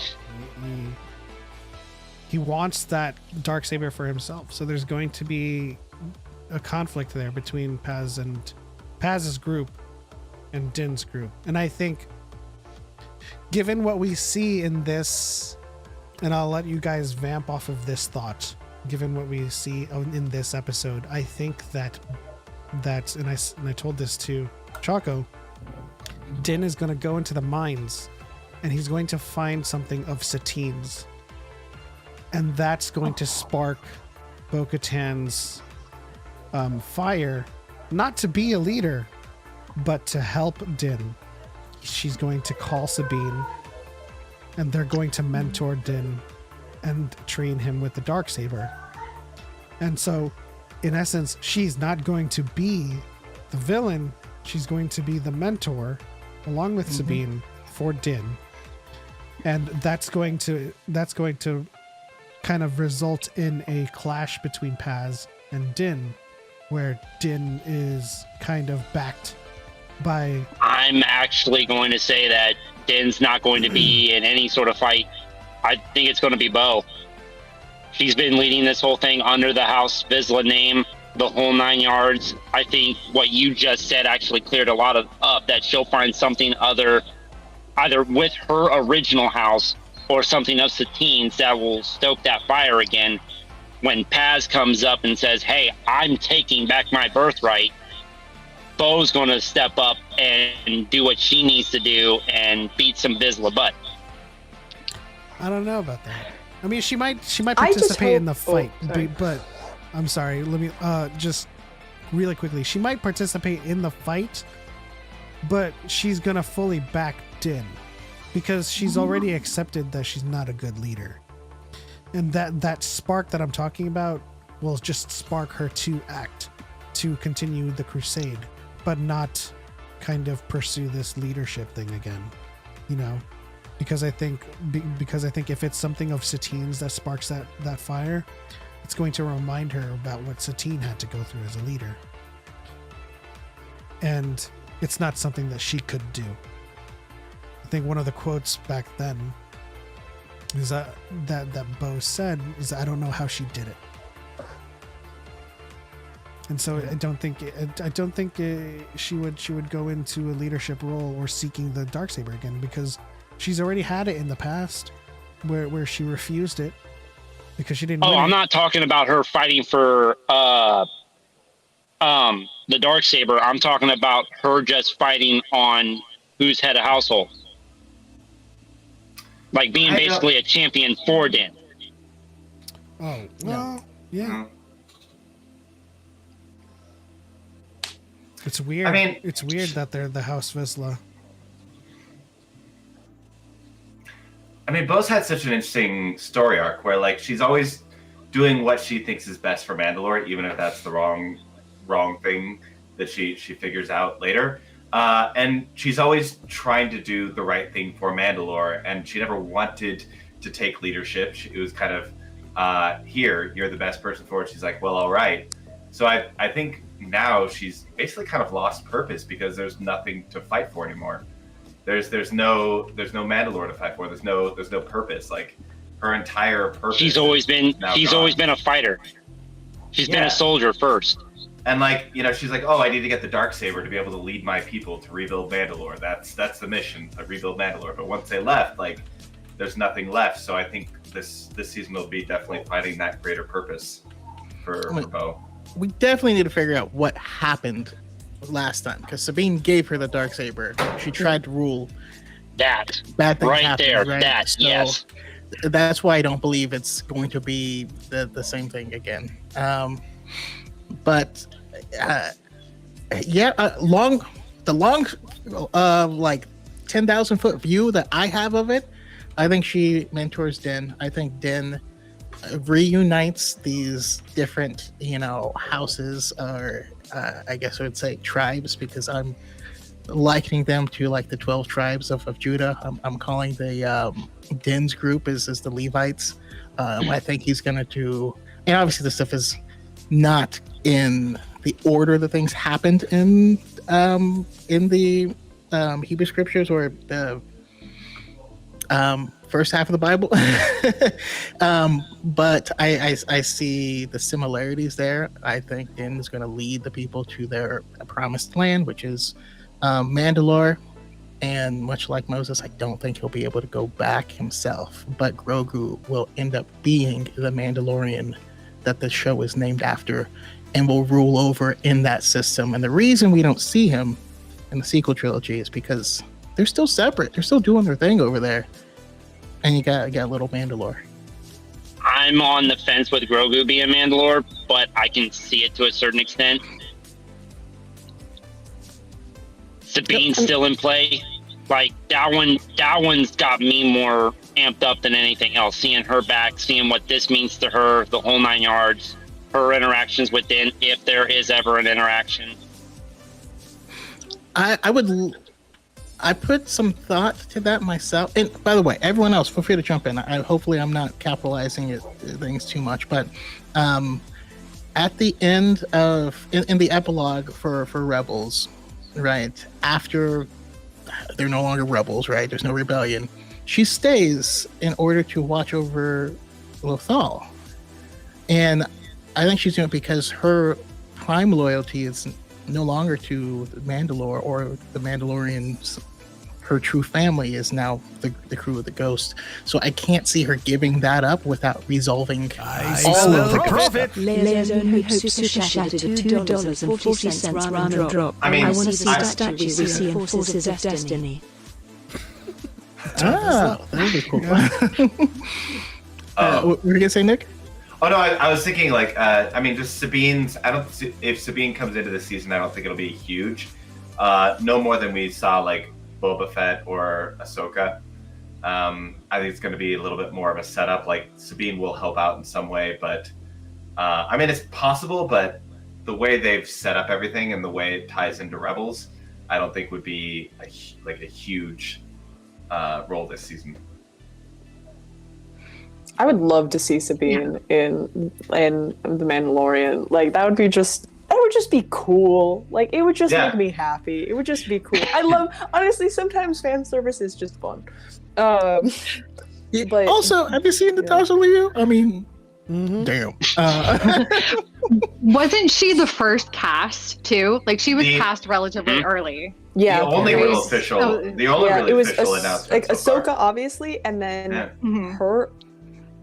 And I think of the like official actual casting that we have of like characters is Ahsoka, Sabine, and Ezra, and that's like it. Yeah. Like, we know that Mary I thought they Elizabeth Winstead is gonna confirmed be in Hera it. too. So they confirmed No, Mary yeah. Elizabeth Winstead a long time ago. They never specifically said who she's playing. I feel like we all know it's Hera. But Love that Ewan like, McGregor is keeping damn Star it. Wars in the family. Literally. But But this is going back like way from like way earlier in the discussion, but I truly hope we get a Satine name drop at some point. Yes. You have to. Because of everything that's happening with just like the long history of like kind of what first went wrong with Mandalore and like Maul taking over, kind of leading to this like domino effect of everything bad. Like it feels a lot more like I think it'd be a very interesting like character choice and like motivation of part of the reason why Bo-Katan like wants to like lead Mandalore is because like her sister did it, like, and she died because of it, and then she's just not mentioned at all. Yeah. Especially I hate to do it, but I've got to head out, guys. Thank you for having me on. Thank you for joining. Hey, Always thanks a for joining, pleasure. man. Yep. I mean, I Bye, definitely see. guys. I definitely see Bo-Katan having to deal with her past before she can move on. I definitely see that as a possibility. Yeah, for sure. I mean, even in season 2, she said she was the last of her line, but didn't really drop any kind of names then. And I feel like this would be the where perfect is opportunity. Corky? Yeah. Oh my gosh. I joked with Julia, like after the episode aired, I was like, wouldn't it have been funny if like he turns around and says, I'm going to Mandalore. I'm going to the mines. And he says, goodbye, Dan. And then he leaves. And then Corky just comes out of nowhere. He's like, who is that? I don't need to know. Just out of nowhere, he's back, you know? But definitely I think the mines below the Civic Center in Sundari for sure would have something of Satine's. Maybe an old crown. Maybe a trinket. Who knows? But aside from Satine name drop, I think Sabine has a really high probability of showing up simply because of her, you know, degree of separation from the Darksaber. Closer to, arguably closer to it than Bo-Katan, but Bo-Katan is, you know, the Mandalorian representative of the Mandalorian, or at least the new Mandalorians now. But there is a divide there for sure, and Bo-Katan's gonna need to come to terms with one or several things. Can we address really quick the very big missed opportunity of casting Mary Elizabeth Winstead as a live action Satine? I just feel like there would have been a lot of people in the community that would have just been deceased. Oh my god. So I keep coming back. As far as Bo's arc, one of the things I love, and I totally do agree that I think she'll end up being the one to like lead Mandalore, and this will be her restoring her faith throughout coming to terms with her past. But I love that line in the Clone Wars where she's like, I wish I was good at something other than war, because I can't wait to see how that kind of translates, how we get to see that translate into leadership or lack thereof, or kind of how that affects her as an adult. So I just think I'm really, really excited to see that aspect. Yeah, I'm actually kind of glad that that even though she's in a rough spot, even though like we don't like to see her in that rough spot, I'm kind of glad that they kind of removed her from that pipeline of the Darksaber, at least within her own thoughts. It's like, you lead them, you know? And I was kind of, at the end of season 2, I was, you know, that's where my mind was going, where a lot of people were saying that, oh, she's going to fight Din now for the Darksaber. It's like, no, I don't think so. I don't think. First of all, she never wanted it, but when the clans rallied around her during Rebels, there was no choice but to take it because, you know, peer pressure.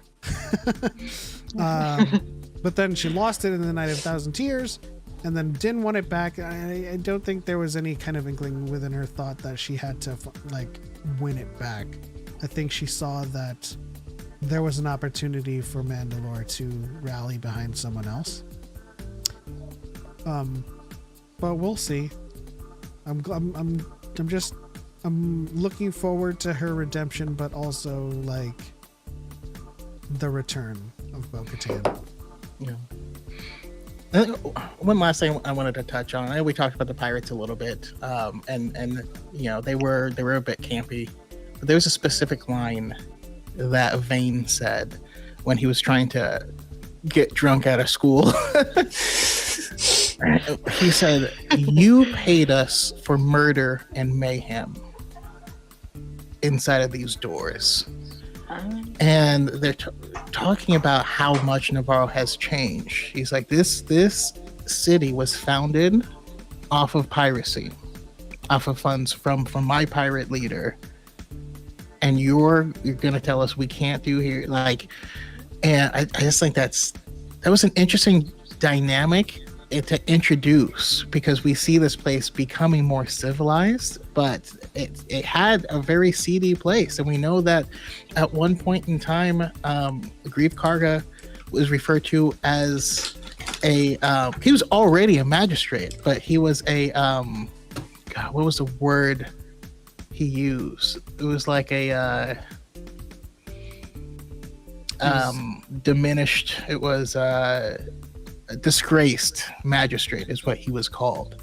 So I think that's going to be an interesting dynamic for the city itself. I do think IG-11 is going to end up being its marshal, but yeah, the pirates are going to take over that city real bad, and it's going to be like the ride Pirates of the Caribbean, and we're going to see them chasing around people, and we're going to see it. We already got Avast. Yeah. We got Avast. I have a feeling Cobb might be Love the that. marshal. I love when random words like that are made like within Star Wars. Oh yeah. Like, the fact that Avast is in the Star Wars galaxy's like lexicon, it makes me so happy. Now it's like, who else has said that? Like, now we need a list of all the characters who have potentially said Avast, and not just in an ironic way, potentially. Hondo Ohnaka has said that 1,000 100%. times on the bare minimum, and he means it every single time. Admiral Trench from the Clone Wars, absolutely, I said it. Has he Not though? the Or- Spider-Man. I could see it. I could see that. Somehow Cad Bane returned and is the marshal of Navarro. Oh man, lots to think about ongoing with Mandalorian season 3 now. I thought I heard you say you were going to say something, Choco. Oh no, we are ready to move forward. Yeah. Final thoughts on Mandalorian season 3, episode 1, or chapter 17. I'm just glad they set so much stuff up early on so we can like go on these adventures right away, and I like the fact that it's not too predictable.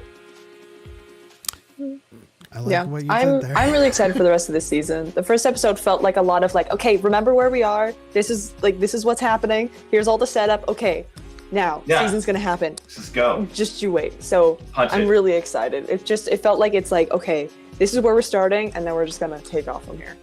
Oh yeah. Especially. I'm really excited for the character growth. Mm-hmm. I like you how can just see where everyone is. So, sorry, I didn't mean to interrupt. No, that was my fault.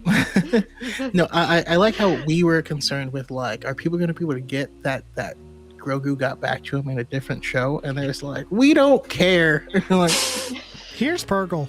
All right. Din's got a new ship. He's got his son back. Okay. I love that going he's to being such a Mandalore. dad You're and ready. like teaching him how to be a Mandalorian. Oh. You know, I will say, I like- feel so vindicated because I had called that line that he says to Grogu in the episode. That's also in, like in the trailer, like being the Mandalorians more than just like knowing how to fight. I seeing the trailer, I was like, I bet that he's talking to Grogu when he says that line, and I was right, and it felt so good. Yeah. Really Isn't there a line too in the trailer? Oh, sorry. No, go for it. Oh no, I was gonna say, isn't there a line in the trailer too where Bo says to Grogu like, says to Thought you someone was like the your only dad. Mandalorian. You think your dad's the only Yeah, Mandalorian? you think your dad's so like the fact that he's referred to as his dad is just like the most precious thing. I'm waiting for Din to actually call Grogu's son. I'm waiting for the moment because it's gonna happen. It's gonna happen, but I think it'll take a little bit more character growth from Din specifically because Grogu is his son. It's just the truth.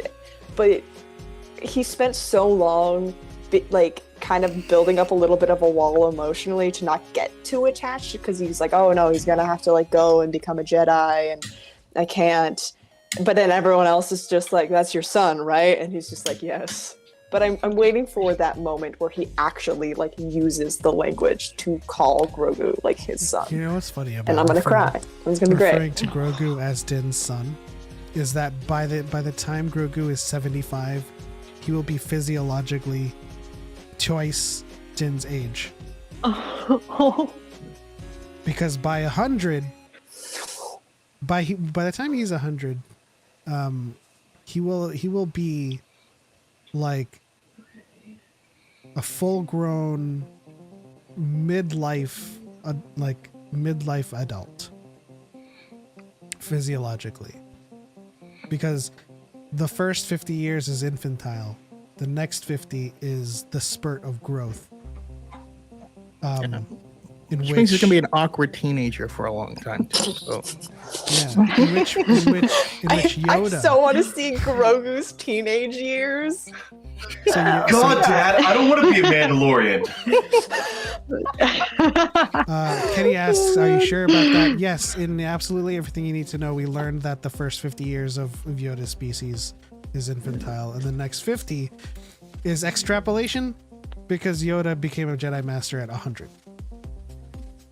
So it's safe to assume that there is some accelerated development within that species in the next 50 years. Otherwise, what? Yoda became a Jedi Master when he was a kid? If you need that catharsis, though, of that parental relationship, you can always watch Last of Us as well and just extrapolate. Yeah.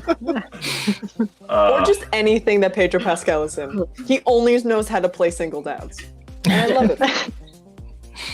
I just know that when it happens and he reaches that adulthood, and Din is 60 and Grogu is 70 in his years.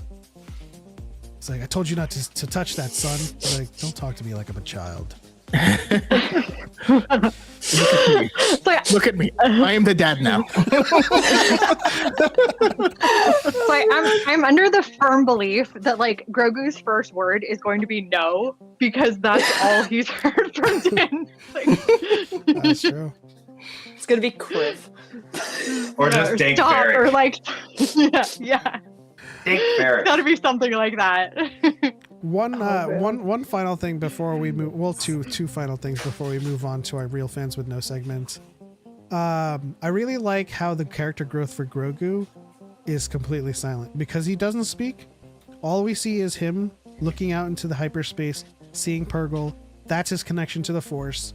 It's growing. We don't need any exposition or him to speak or him to visit Luke and visit Ahsoka. We know that his connection to the Force is exponentially growing, and then we get to see the connection with Purgle in hyperspace. That's all we needed. And finally, just for Choco, this is specifically for Choco, how does he get from the pod to the cockpit? Just rolls around inside. There's a little slide in there, and then he just goes like a little hamster. Thing going around. No, but Trap door underneath the seat, and he tumbles down. Right up in the Din's lap. It honestly baffles me though, because yes, we see him go down in a hole and then come up in Din's arm, but there's no room. There's no room in there, and it just reminds me of the old set picture from A New Hope, where they put R2 in the X-wing but R2 is way bigger than like the X-wing. So like when they zoom out, his feet are like sticking out at the bottom, and it's really stupid looking. So they only shoot it from the high angle. It's one of those things that like it just makes me chuckle. Is it that they're living by Muppet rules right now? Yeah. Brooke, last thing says in the chat, can we just appreciate that one of the most emotional and heartfelt relationships in Star Wars is between a puppet and a man whose face we never see? Yeah. That's And we the got power to of see them Star play Wars. hot potato with that puppet a little bit. I like that. Acting. All right. I love how Grogu's not even affected by Din shooting people anymore. It's just like Boba was like, this happens all the time. He's like, I lived through Order 66, so there's a walk in the park. There's another thing we're gonna Oh God, not again. Oh no. in the coming episodes of Dyad in the Force, who Quinlan saved Grogu. Come on, just give us one Quinlan. Hey, I mean, I don't know if you saw my reaction to that episode of Obi-Wan, but like, even if they name drop him again, it's like, who saved you? Quinlan. I'm gonna lose my shit. I'm just gonna lose it. Because then that means that story is incoming. And then like, no spoilers for Battle Scars, but there's like, stuff in there as well that makes me giddy. Oh yeah, that comes out this next week. Yeah. Jealous. Very jealous. I can't wait to read that book. It We is, both have it. It's fine. It's only written by like one of my favorite authors. I think I have shaped been me referring to as it. like a 12-year-old. It's fine. Oh. I have love been referring saying to it that as the so gayest book in Star Wars. I keep saying that. Yeah. Sam Mags. It's about time. We needed more. Yeah. Yes. much. Good. But not like hinting, just go for it. Come on. Please. All right. Before we So excited to read this book. listen, we love the conversation, but it is getting late. So let's move on to our closing segments, which is the Real Fans Would Know segment. All right, I'm gonna be terrible. This is great. So the rules are as follows. And Marianne and anyone else in the chat who wants to call in and participate in Real Fans Would Know, feel free to do so right now. But all answers must be preceded by Real Fans Would Know, and then what you think is either incorrect or the correction. Now be careful. If your statement says this is incorrect and you provide a correction that is also incorrect, we will not accept it.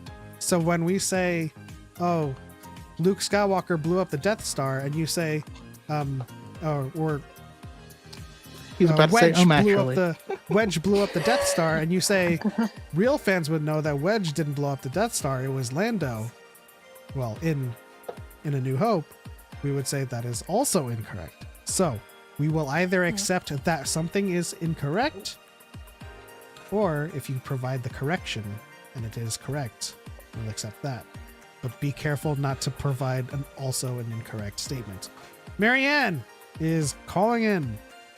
She shall be participating in Real Fans Would Know Mandalorian Edition. Hello, Marianne. Hello. Nice How to are have you you. doing? I'm well, thank you. How are you guys? Fantastic. Terrific, great. Just so you guys know, there was one instance where someone lost because they included the word only in their answer.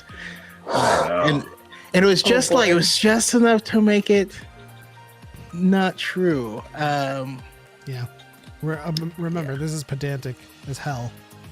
Although I think Marianne these are can tell pretty you guys. easy this time. Oh, Marianne kills it. She won't even let me finish reading. I'll let you finish this time, I promise. No, it's awesome. You do you. Additionally, this week, everyone has unlimited attempts. However, the rule stays that you cannot reattempt unless someone else goes first. Also, the statements will not be incorrect by omission. So if we say Finn and Rose were speaking in this room, just because we didn't say Poe was also there, does not mean it's incorrect. So anything that was omitted in the statement would not be considered incorrect. All right, are we all ready to go? Raise your hands whenever you have an answer for these statements. We will start with this statement right here, and you can read it on the screen. Din Djarin became a foundling during an attack on Concordia by separatist battle droids. During the attack, his parents had him hide in a small hatch before being taken by an explosion. Before the battle droids could eliminate Din, he was saved by a Mandalorian wearing the ancient Jaigalar sigil of Clan Vizsla. Marianne. Real fans would know it was not an attack on Concordia. That is correct. Don't ask me the name of the planet because I completely forgot. It was an attack on Din Akvatina. homeworld planet. Insert here. It was Akvatina. Okay. Awesome. Already on the board. Marianne has been preparing for this moment. All right. Choco, next statement. Well, that's Chapter good. 5, The Gunslinger. Toro Calican, a guild hunter from the Mid-Rim, shows Din a bounty puck for Fennec Shand, an elite assassin who formerly worked for the Hutt cartel. According to the positioning data, she headed out beyond the Pit of Carcoon. I saw Bucky's hand go up first, I believe. Real fans would know that Toro wasn't officially in the guild yet when he got the bounty hunter puck. That is correct. But a mistake by me, but it is correct. You're absolutely right. You're absolutely right. Yeah, because Wow. wasn't it like he had a This was him Yeah, his trying to audition. prove himself Trying to- to get yeah, in. trying to to like get his into it. audition. Yeah. Mhm. yeah. No, so what happens is I'll write it out correctly, and then we'll change the part, and then we'll judge if I think it's going to be too hard to get or not. And so I thought that might be too hard to get, and so I tried to change it, but I left the first part in, at least in the version I sent to film. But I was hinting towards she wasn't beyond the Great Pit of Carcoon; it was beyond Beyond the Dune Dune Sea. Sea. Yeah. All right, Bucky and Marianne on the board. Here we go. Oh. Heck yeah. During an attack by Imperial remnants on Tython, Din Djarin meets Boba Fett, who is seeking to reclaim his lost Mandalorian armor originally worn by his father, Jango Fett. During the attack, Din loses his pre-Imperial ST-70 Razor Crest. Boba then shows Din the armor's chain code, showing both he and his father were foundlings, with his father having fought in the Mandalorian Jedi War. Bucky is first on that one. Real fans would know that Jango Fett did not fight in the Mandalorian Jedi War. That is correct. See, I also want to we say think I'm that so it's, close like, to saying difficult. actually. I'm actually. I watched too much of that show. It's like ingrained in my brain now. I would See, also like- say it didn't show that Boba was a foundling. That's what I was gonna say. Yeah. Yeah. yeah, that's also incorrect. That too. It's so weird. We go week to week thinking that some of these are very difficult, but you never know with who you have on. I mean, the ones that were very long and complicated, and most of them were gotten instantly last time. That's true. You underestimate her power. Well, Because of Obi-Wan. to be fair, we didn't know you were a huge actually fan until the episode started, so we had already written the statements. So, Yeah. Next time you're on, No, we're gonna... I remember when like the first episodes of actually came out before they would actually made it a game show. They're just like sitting on like a couch in like the College Humor office. It's been watching it for so too long. We will be adjusting difficulty accordingly for next time. All right, Choco, next statement. Chapter 8, Redemption. After IG-11 volunteers to sacrifice themselves by self-destructing, Din tells IG-11 that they need him. IG's final words are, "Don't be sad. I've never been alive." Who was that? Bucky. Bucky. Go for it. Apparently it's me. Real fans would know that IG-11's final words aren't "Don't be sad, I've never been alive." That is correct. Do you know what his final words are? I believe that they're just self-destruct. that it's his like He needs to self-destruct thing. Yep. Yeah. It's like So his- something about self-destruct. manufacturer Protocol dictates protocol that I cannot dictates be that I cannot captured, be captured or something like that. Yeah. I must self-destruct. So his actual final words, maybe he says that what you guys just said while in the lava. I guess I don't recall that. But after that exchange, Din says, "I'm not sad," and IG-11 says, "I'm a nanny droid. I can tell by your voice, or I." He says the protocol thing in front of the stormtroopers. Right. That's right. Blows up. That's right. Yeah. All right. Next statement. After capturing a Mithril on Pagadon, Din is attacked by a Ravenak. Upon returning to Grief Karga to turn in the Mithril, Grief tries to pay Din in New Republic credits. Din refuses the credits and is ultimately paid in calamari flan.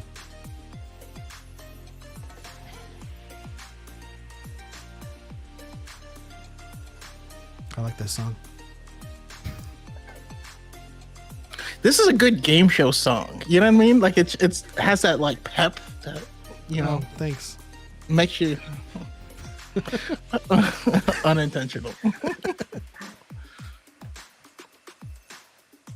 Ooh. Nick. Real fans would know that it wasn't the Ravenok didn't attack Din. That is incorrect.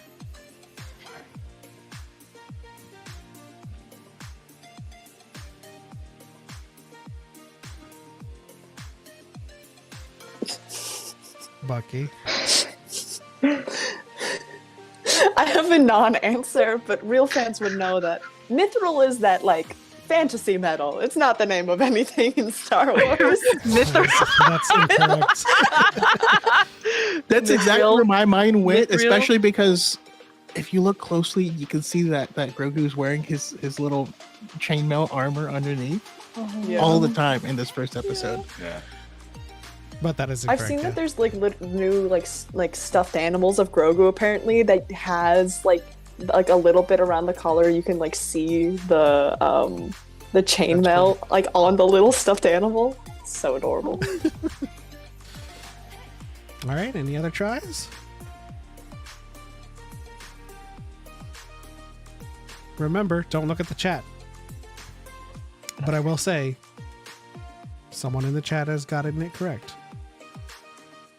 Yeah, she keeps messaging me, so I'm not gonna say anything.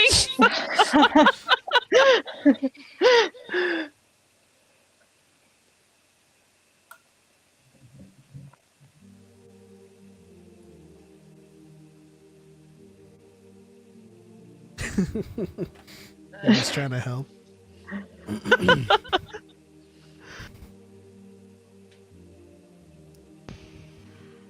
This is interesting. Guesses are all welcome. You guys can, like, the more you guys guess, the more you eliminate process of elimination.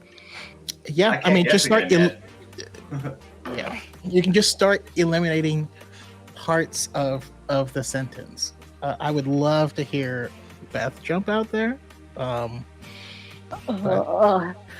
Well, it has to be something with the payment because those are the only two variables that are left. Real fans would know that Grief doesn't. Wait, no, I have to how to phrase this. Be careful. Grief tries to pay Din in something other than New Republic credits. That is correct. Oh, sweet. He tries What it to is, I pay don't him. remember. Imperial. He tries to pay him in Imperial credits. Wow. Okay, Beth is And he's on like, the board. they still spend. And then he gives I was money. like, I remember the flan. Because Right I on. don't know how you spend flan. Like it's all like jiggly and stuff. Like I like What's that it's money? just You two put, like, different 4 in your foods that are money. Listen, I Also, love that calamari it's flan sounds awful to eat. That sounds terrible. no, it's not calamari flan. It's flan from Moncala. I love that he's finally able. It's like years later in season 2 when he's It's finally not able to actually calamari use flavored. the credits. Calamari flavor. This But money as someone- delicious. But as someone who loves the Filipino leche flan, I would love a world and a society built on the currency of flan. yeah. Just saying. Congrats to Brooke in the chat who got it. Also young, but As Brooke, young. Brooke had the right response. Go All right, next one. In Chapter 9, The Marshal, as soon as the occupation of the Empire was over, the Mining Guild moved in and turned Mos Pelgo into a slave camp overnight.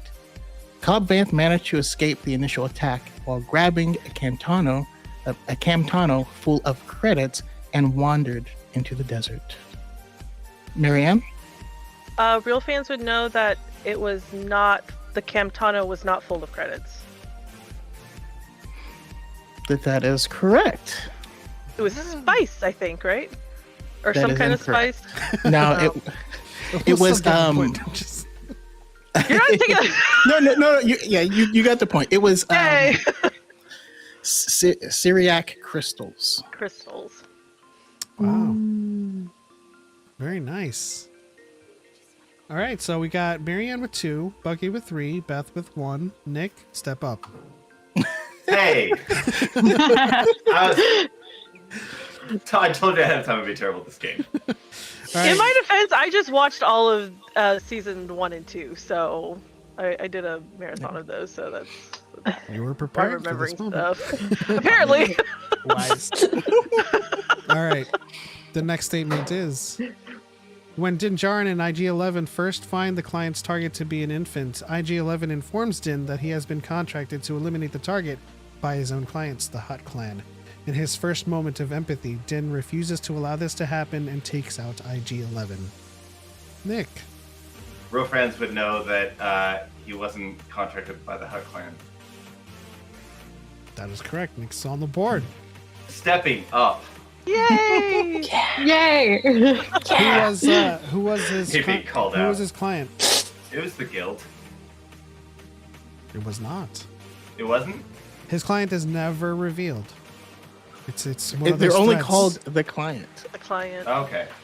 It's one of those threads that's going to be This is revealed very in season He dangerous. 3. just references the guild What did you think? protocol and stuff like that.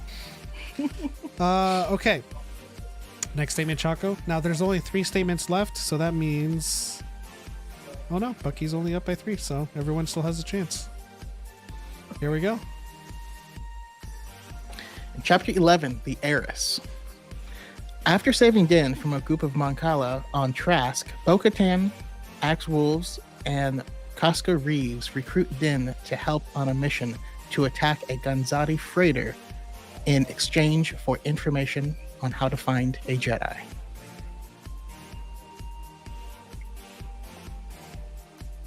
Marianne. Real fans would know that it wasn't a group of Moncalas. That is correct. That is correct. I believe it was Quarren.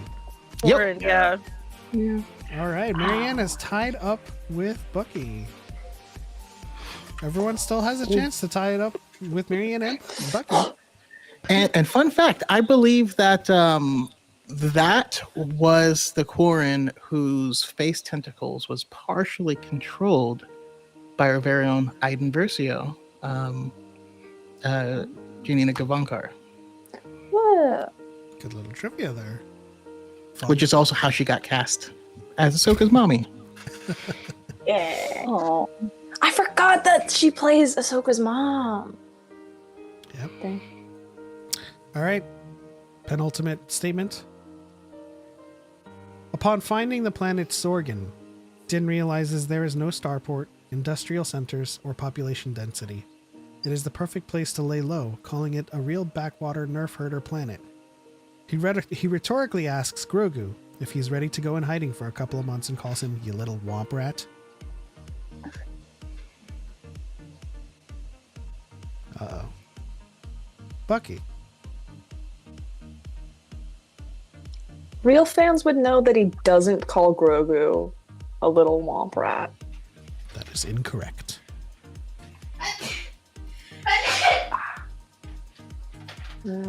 Marianne. Real fans would know he didn't say nerf herder? That is correct. He calls It it... seems so out of place. He calls it a real backwater scug hole. Scug hole. Okay, yeah, nerf herder seems so out of place. Scug hole. Well, that That sounds. Marianne up. That just sounds real like aggressive. Yeah. So this last statement, everyone is still invited to attempt it, but this last statement, Bucky has a chance to tie it up with Marianne, and we'll have to have a tiebreaker. But still, guess if you have guesses. Fight to the death. Here we go, Choco. Din travels to Morak with Migs Mayfield, Cara Dune, Fennec Shand, and Boba Fett in order to raid a secret Imperial mining hub for Rhydonium.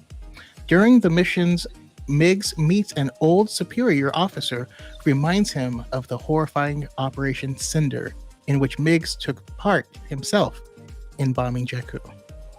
Bucky. Bucky had it. Real fans would know that he didn't bomb Jakku. That is correct.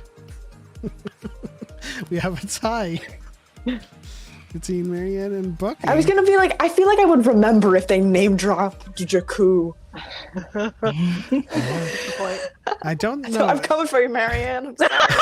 Oh God. Oh, okay. So I to the pain. Too much. I need to not to the pain. To the pain. all right. Well, Choco, help me out here. I don't think they actually revealed where they bombed. Right? He just reminded him of Operation Cinder. Might have said one of the operations. I think he did mention one of the operations. Yeah. Oh, okay. Well, I mean, he did specifically mention Operation Cinder, just not where, and not specifically what he did. I kept thinking he was. He mentions a specific operation that it all went haywire. But fantastic episode. Oh yeah. When the Empire shows up and then you start cheering because he's safe, and then you're like, no, they're bad. Yeah. We were just cheering for them like the natural born citizens of this place, the indigenous people fighting back, and they lost, and we just cheered. And we're like, yeah, it makes you feel bad. Yeah. Real quickly. all right. I do have a tiebreaker statement. Great episode. But I need to type it out. So, Choco. All right. No, this time to vamp. This the way you said that makes me think of Family Guy, where he had the vaudeville people start playing piano and start dancing off.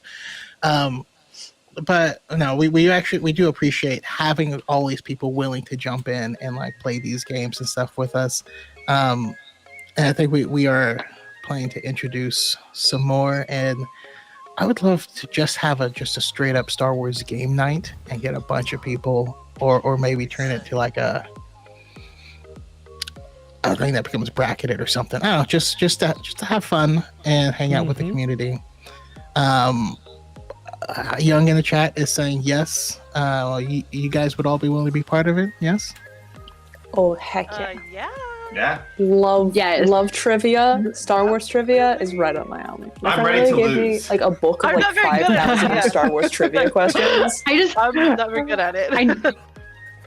I need to know what to study. Well, this would be multifaceted, so there would be a few different games, so that no one could be over prepared or Coach. really under prepared. So, but we definitely go with specific topics. Marianne, you just joined us for the game, but unfortunately, we haven't heard your thoughts on either episode or their music. So, do you have anything you wanted to share? Okay, music wise, the Bad Batch, I don't know about you guys, but I was getting like horror alien vibes from that. Oh, like there were definitely throwbacks to Alien. it in was the movie. creeping me out for sure. I need to go back and rewatch Bad Batch. Nothing really popped out at me for this episode of the Bad Batch. Like a couple of the episodes have, but I need to go back and like really listen. But overall, I thought that was a great episode. I immediately recognized Zillow Beast for some odd reason. I don't know why, but I was like, that looks like a Zillow Beast. As for Mandalorian, I loved it. I was smiling the entire time. Seeing the Purgles was great. I immediately started yelling Purgles, and my sister, who has not seen Rebels yet, was very confused. She's like, "Those look like octopus." I was like, "They're space whales." Space whales. So, you know, and I'm like, Think about Sharktopus, but like with whales. There you go. Exactly. Yeah. No. But I loved it. I was smiling the entire. I was just so happy to see Din and Grogu again because they're just my favorite duo, and I just love them so much. And I just loved it. And Young says now they need to cough up Bridger. The thing I really loved about them, and I may be a weirdo because I didn't. My first thought connection wasn't. This is hinting at Ezra coming back. My first thought was, yes, this confirms so many theories that I've had about hyperspace, how it works, and how it's intrinsically linked with the Force, and it ties it all in with the High Republic super well to me, because we see the Purgle able to navigate hyperspace in a very unique way, and that's kind of what they did in the High Republic, and I think we're going to be finding out a lot more than that. Listen, straight up, I think that hyperspace is essentially the world between worlds adjacent, right? I mean, we kind Traveling of see similar with the Thrawn ascendancy as well. Exactly. Mm-hmm. If we're talking about these nexuses between time and space, is that not hyperspace travel in and of itself? Mm-hmm. You know, that's like a philosophical question. There's rabbit holes I live in. So. All right, I do have the tiebreaker question. Oh boy! And this will be the difference between not winning a prize and not winning a prize because we don't have a prize this week. But we will have we will have giveaways and prizes in the coming weeks. Yes, Mandalorian themed. So stay tuned. So the final tiebreaker question, and you guys can chime in too after either Marianne and Bucky get it wrong, because I'm hoping they do. Anyways. Wow. Here we go, the tiebreaker. Din Djarin visits Pelimoto on Tatooine, enlisting her help to replace his Razor Crest. Instead of a new Razor Crest, Pelimoto presents a partially assembled N1 starfighter. Upon rebuilding the starfighter, Din takes it for a test flight through the Dune Sea and Jundland Wastes and up into Tatooine's orbit, where he waves at a Rodian riding a transport. He then catches the attention of an X-Wing patrol.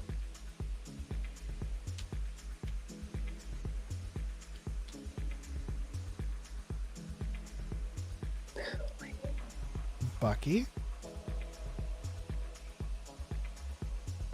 Real fans would know that he flies the his new starfighter through Beggar's Canyon. And the winner is Bucky. I knew I should have raised my hand. I was like, I think it's Beggar's Canyon.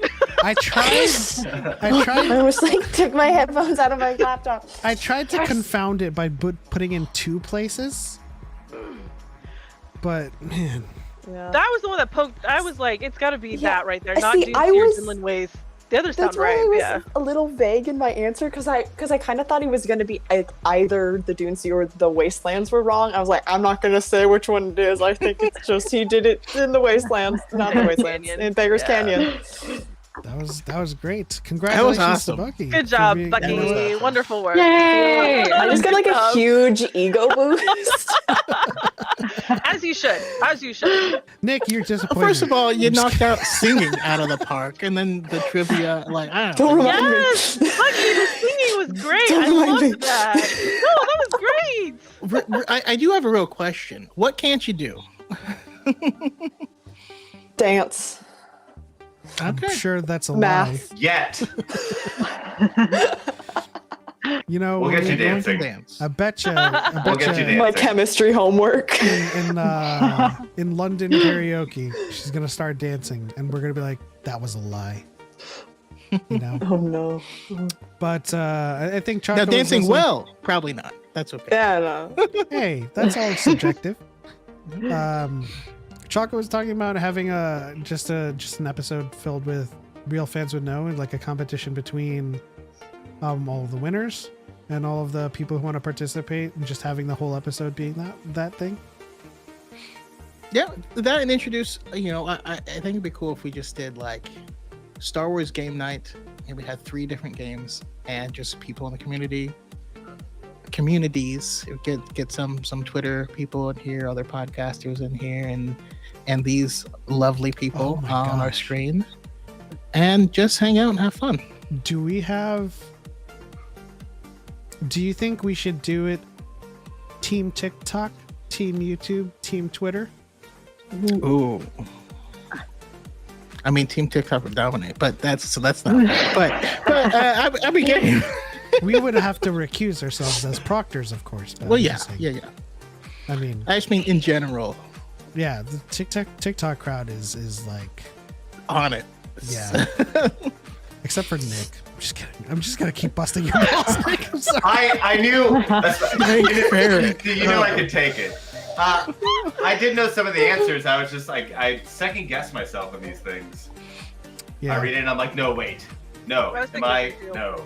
Yeah. That it's essentially why I changed the rule for unlimited tries, so that people would be less scared of getting it wrong and more encouraged to do process of elimination. Because I think it was a couple of weeks ago we had one where we listed the younglings, and like yeah, I I think remember people that were just one. like That one they were tripped just me like up. naming them off until they finally had one left, you know. And it was just Yeah. And none of their names That were was around. rough. yeah, That was rough. yeah. But Nick, if it makes you feel any better, you can be Lobot. I'll be Jordy. Oh no! We're mixing things now. I don't know. Yeah, a crossover we didn't works. think we wanted. It's Yeah. it's a little hard to see. That. Live long and So, may the force be with you. yeah. All right. So I know it is late. We're overtime. How does everybody feel about playing our last wrap-up game, which is Pictionary? I like that game. All right, Sure. Choco, Yeah. you're I'm on. You guys are I'm Okay. the worst artist. I will do my best.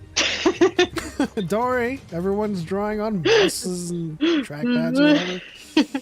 Let me get things started. I will put the link in this call's chat. So stay tuned for that, as I have to put in my authentication again. 1 second. now. Also, for everyone who is here on the call or watching at home, if you can give this a like, that'd be cool. You know, maybe even a comment or something. That'd be fun. I know sometimes I join the call and I forget to like it because I'm not in the YouTube the entire time. So we would greatly appreciate it. You're not in the YouTube.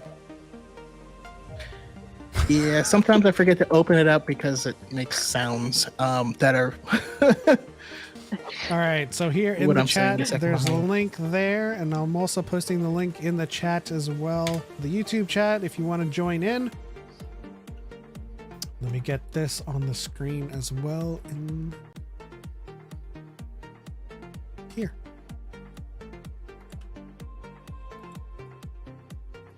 All right, we are ready to go with Star Wars Pictionary.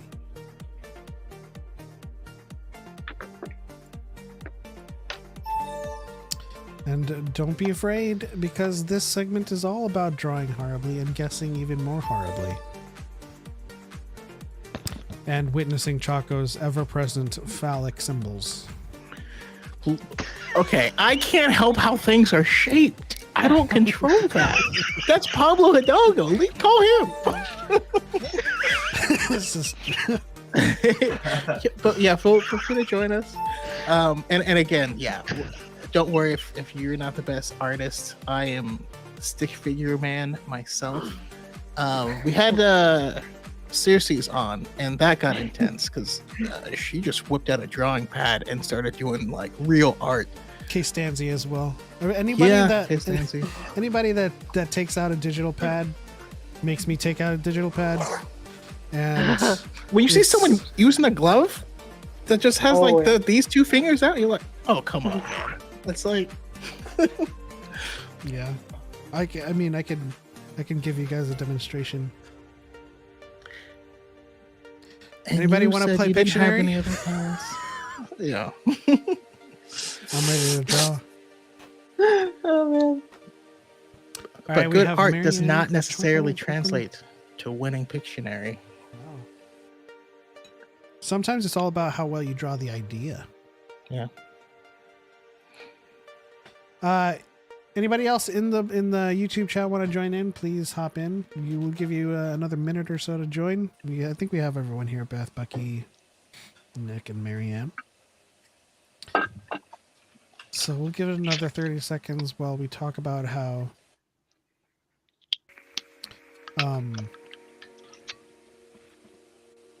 Sabine is force attuned. Force attuned, yeah, that.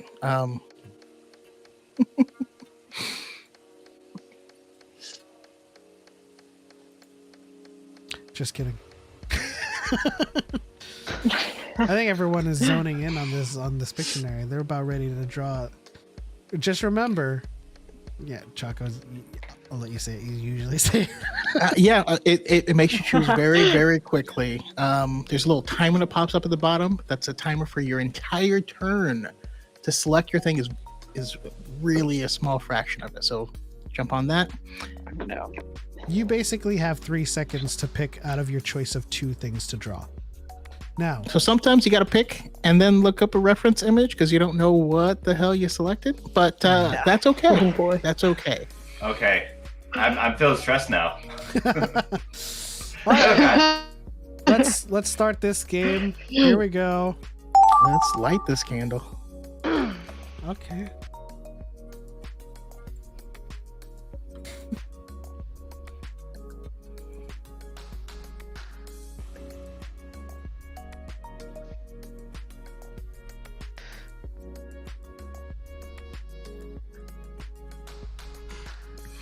Ooh, all right.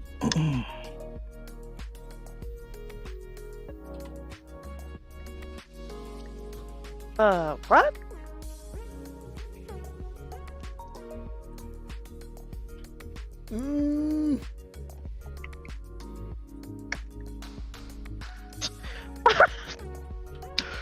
What is this? What? Think about the idea. I can't do anything more.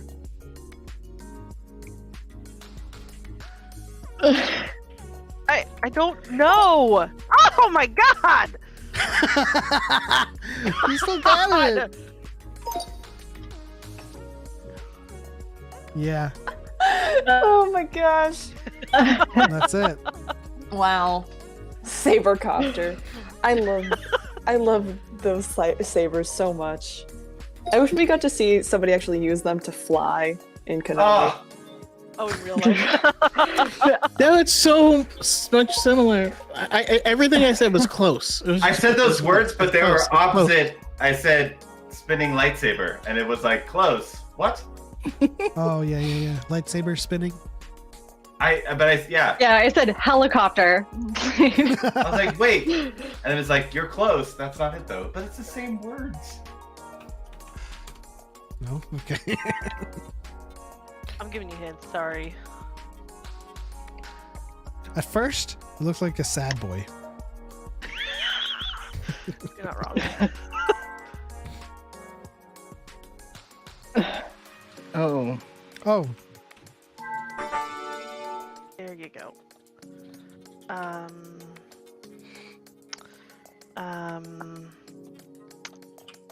Oh my god, why is Think. there we go. It's like how come I can only name specific ones? That was like really bothering me. well, I was about to, and then I saw the hint.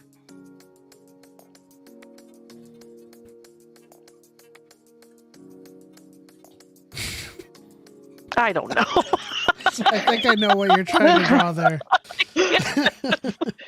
Oh. I know how to spell, apparently. I couldn't spell it. Yeah.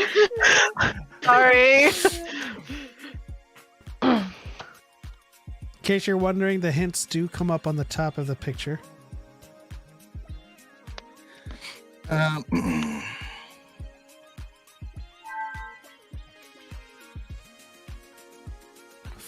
4.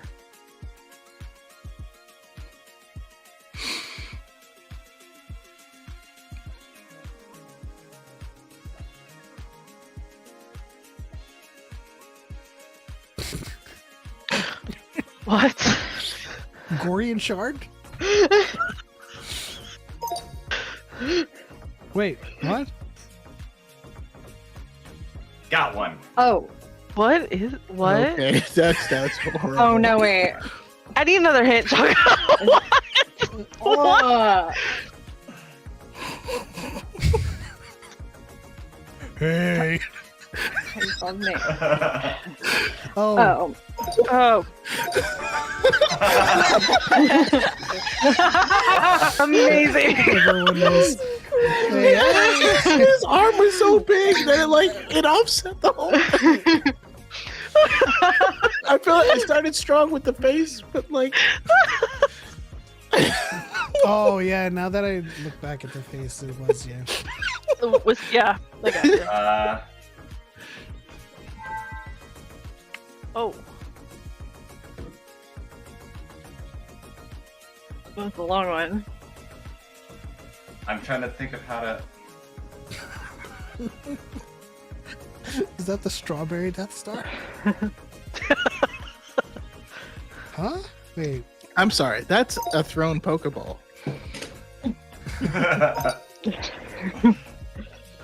You know what? The letters actually almost Alderaan. match. Okay. Dang, we have a great group of people. Y'all are killing it. Wait, Except Bucky, I don't know step what up. else to. Now, I only tease because I'm certain you would beat me in a lot of things. Oh Jesus! oh, detonator. Yoto.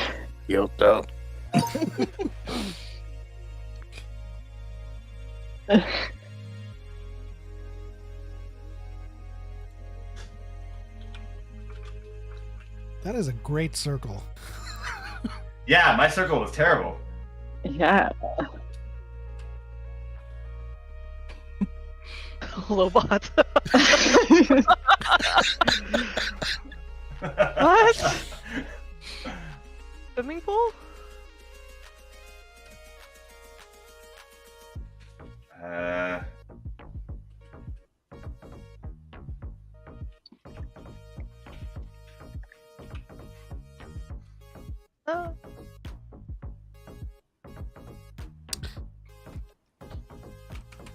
Okay, wait, hold on. What? Oh God. That's a long one. Whoa. It is.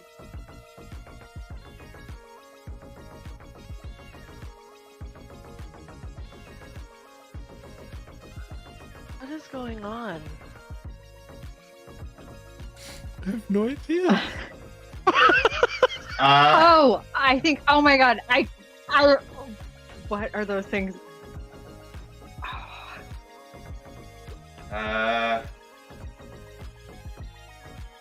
Potato array.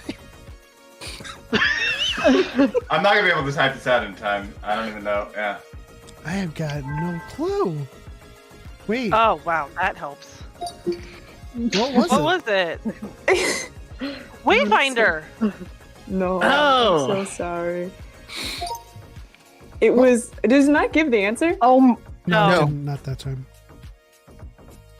If someone God, has to get it okay. right for it to say what it is.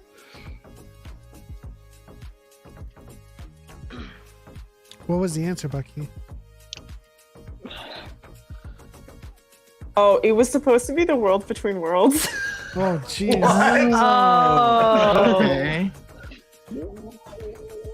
Matches, yeah. All I see is someone emphatically going, over there!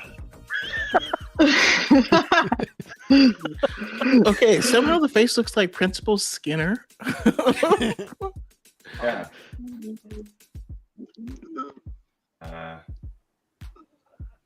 Oh, I think I selected the wrong color. Sorry.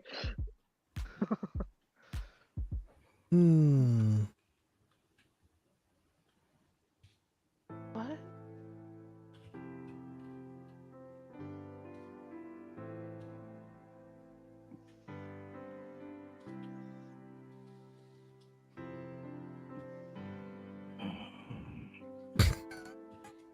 R?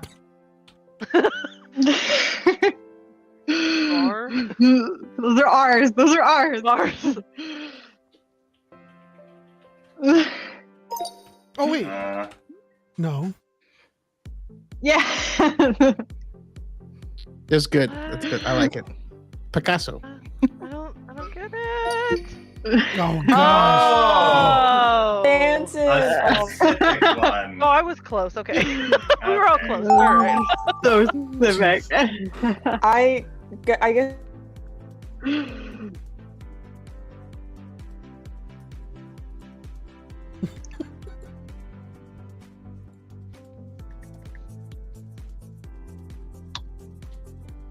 Sorry.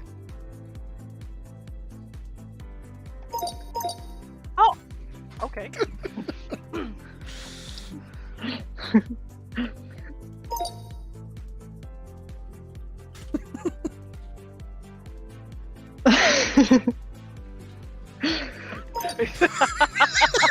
It's like, how's it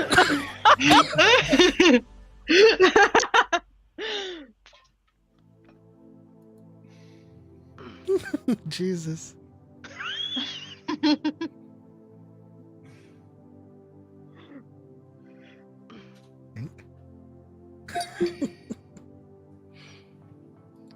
Well done. Y'all are Computer fast. loves to lag. All right. Y'all are Oh, fast. shoot. Okay. I tried to draw the happiest Thrawn ever. It was a great looking Thrawn. I like the cheeks. Gotta get the cheeks. All right, that's a way better Babu Frick.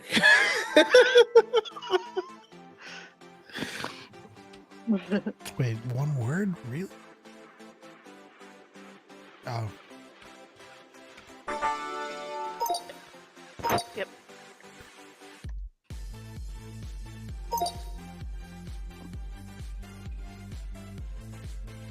Can I feel better about Oh, myself? I spelled it wrong. Okay.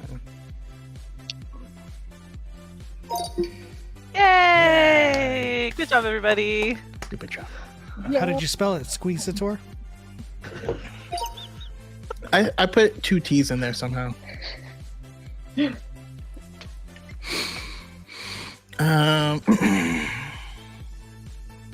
That's my titty. I mean my city.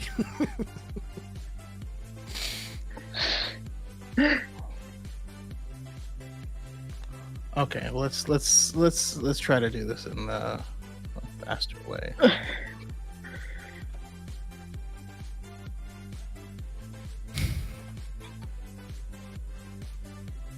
Now the arms are too small.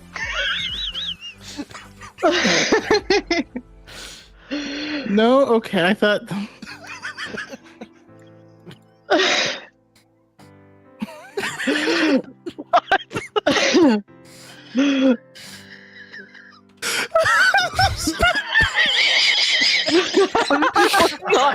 What is going on? What?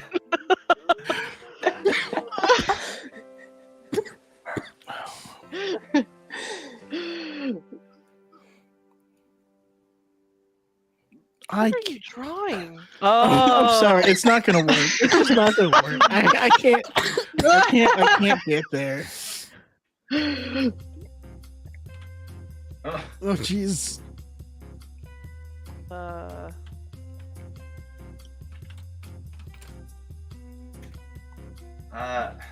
Brr. Brr.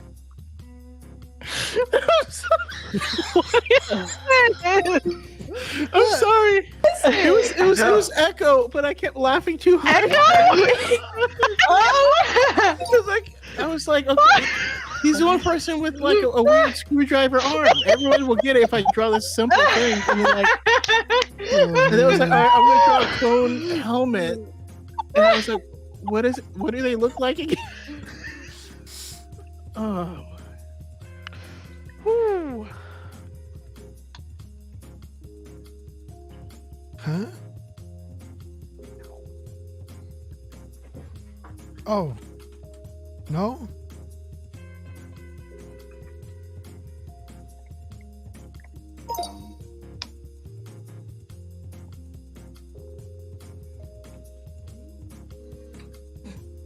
What is this? Let's see if I can give a better. Horse.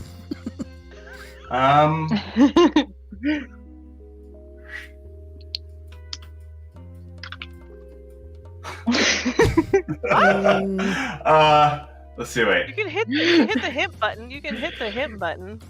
Oh yeah. It won't let me hit the hint button. Yeah, you have to It went too past time. Yeah. Yeah. Hey, someone got it. Beth got it. So you did a good job. You don't have to worry. Yeah, that's your secret. It was, yeah, I would have drawn it more like this dimension, but yeah. Oh god. Okay. The horns went the wrong way. It was to be getting cut open.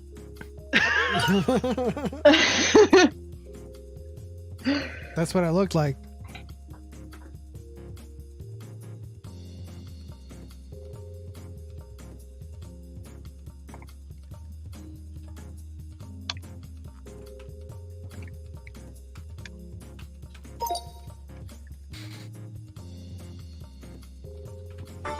Yeah. What was?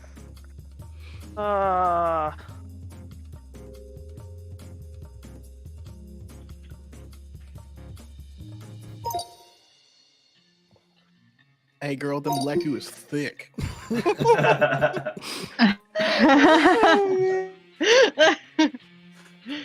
I could change the thickness Where are you of the finding brush.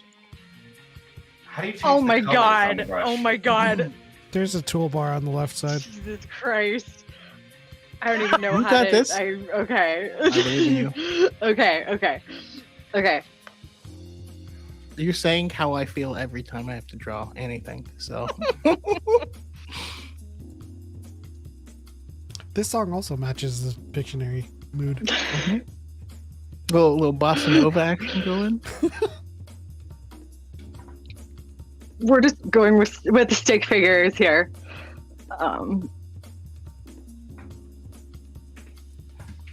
Oh my god. Okay, wait.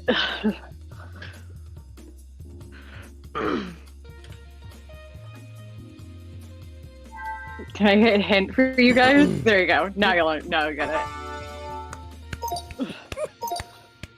No, I don't. Wow. I love how. How does it I love how. No, all, I'm sorry. I don't know anything. I love how all of Beth's drawings have them striking a pose. Hello, my Oh, friends. no. We had I got black- it last minute. We had- That makes me happy. We had Blacker Santa going like this. It was dramatic. I like it. They're very epic. They're just Ooh, okay.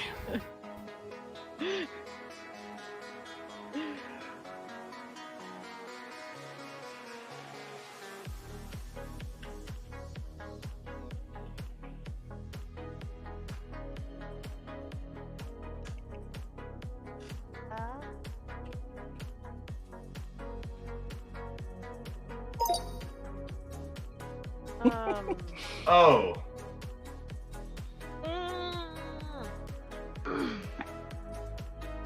That is a really good drawing, by the way. Fantastic. Although the more it goes Yeah, on, that's the really less good. I'd be likely to get it. I'm happy I guessed earlier. I can't remember. No. I can't remember what they're called. It's their name. Yeah.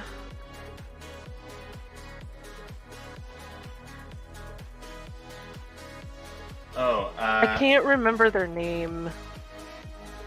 I have to look up a reference. Ah.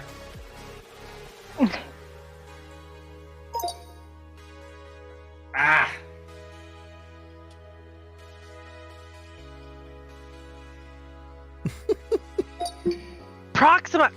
Okay. Yeah. Oh god, yeah. Oh. I was like, there's no way. That was a great drawing. Mm-hmm. That's a very good drawing. Here you go. Have a hit. Although it looked a bit like Onyx, the Pokemon. Got Oh, a bit God, lost I'm in so the weeds sorry. with the details. It was a great drawing, though.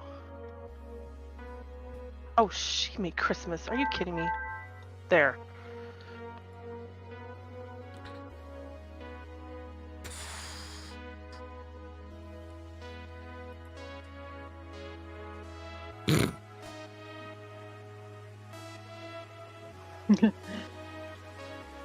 Eh.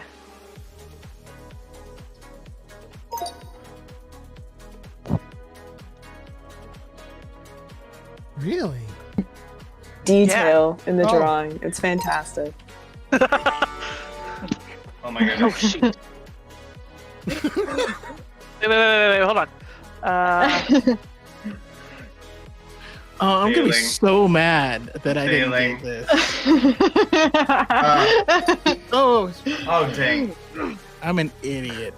Me too. I'm so mad. I was like, it's there. It's like, it's hit me on the face.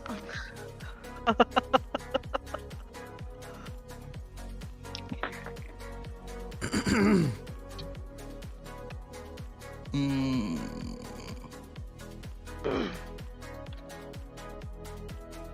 Guys, this might be our first 3-hour episode. Wow. I love you all.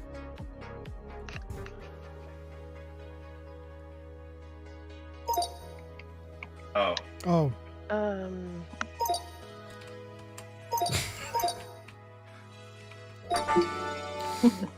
I went with the first answer. That was a good one. All I needed was the gray square. I was like, oh, this is easy. Geode or Carbonite? Yeah, exactly. Okay.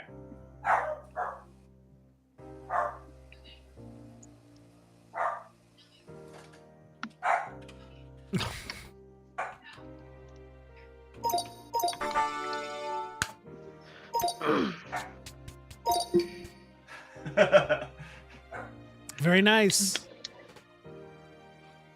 Quick. Yay.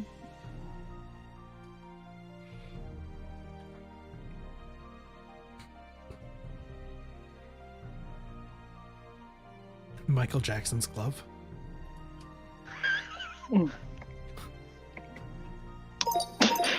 Wait.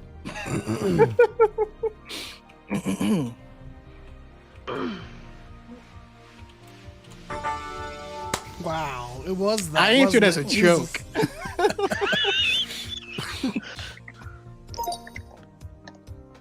Oh my god, is that the answer? I'm like, which answer are you looking for? Right. Yeah. Wow, look at this spread. It's a pretty close spread. Oh my god. I don't think know. I've ever. Okay. I don't think I've ever gotten this high in points before. Okay. I don't even know how I'm gonna draw this. Okay.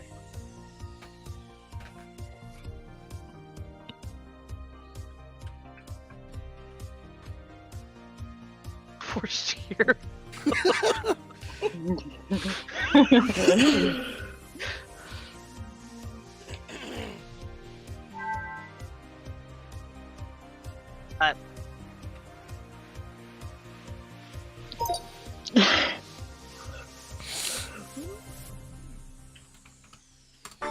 Huh?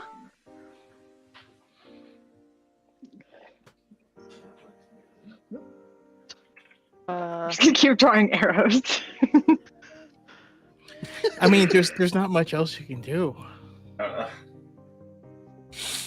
Yeah. I don't know. Vader does this. So Luke. Oh, Jesus. Wow, Beth won! That was a really close game, and for a long time, Dang. we were trailing. But this is why I want to do a multitude of games so we can kind of spread out what our skills are. That was awesome. You guys are freaking awesome. Yeah, That was so much fun.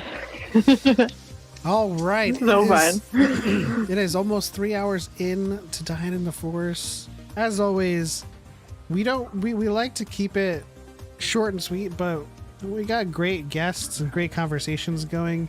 It can go on forever, and we don't mind that. However, we do have to ask if it's getting late for people when we're trying to play Pictionary. But that was fun. Episode was great. Lots of great insights.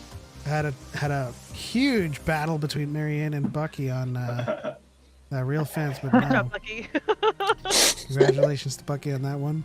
That was really fun. We will have to have an episode that is Thank you. a Bucky edition of Real Fans that is 3 times or 4 times harder, with probably paragraphs instead of statements. Oh no. You know, You're down for you know what I paragraphs. think might be interesting if we can convince them to do it. If we had Bucky write the questions so that me and you can compete. Hey, that's a great I see the idea. look in Bucky's Wow. eyes. I like it. I am down for that. Ooh. That's a good one. I'm down. That sounds so much Crush fun. them, I'm Bucky. absolutely down Crush for that. them. Oh yeah. No, I'm gonna be I'm so excited. annoyingly pedantic about it. Beautiful. That's exactly what we need. Okay, starting from. All right, now I'm gonna really be testing that title of Lore Master. Yeah. Starting from Marianne, where can people find you and your great content? Mostly on TikTok. Actually, I follow all of you guys, believe it or not. My TikTok handle is at Mari_Maui. It's just a play on my niece and nephew, what they call me. And there you can just find stuff about music. I like to talk about Star Wars music, so that's what I like to talk about. I am on Twitter, but I am more of a lurker than an actual poster. Wise. So I just like a lot of stuff. So, and then I also have a podcast that I do with my friend Annie called Are We Forcing It? And we have episodes that come out every Tuesday. And we talk about, we're currently reading from a certain point of view, and then, of course, watching through Mando and The Bad Batch. And yeah, that's it. It was nice meeting you all. As always, connecting people.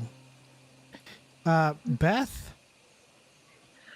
Yes, I am mostly on TikTok, Mara.j.skywalker. However, we are part of the _ gang on Twitter, Mara_J Skywalker. And then on Instagram, to make things even more confusing, I'm Mara.j.skywalkers with an S. No worries. Cover all the I like to keep it exactly. Exactly. Bucky. You can find me on TikTok. I talk way too much about Ahsoka Tano constantly. And also on Instagram at GIngersArePlants on both of them. I don't deal with those underscores. What does that mean? What you trying to say? I mean, she picked a name unique enough that doesn't require underscores. Yeah. It's just because it's weird. Listen, there's nothing unique about Darth Choco. God damn.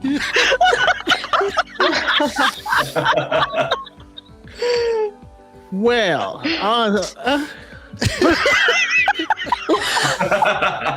all right, Nick, your turn. Well, if you're taking people to be the other Dyad now,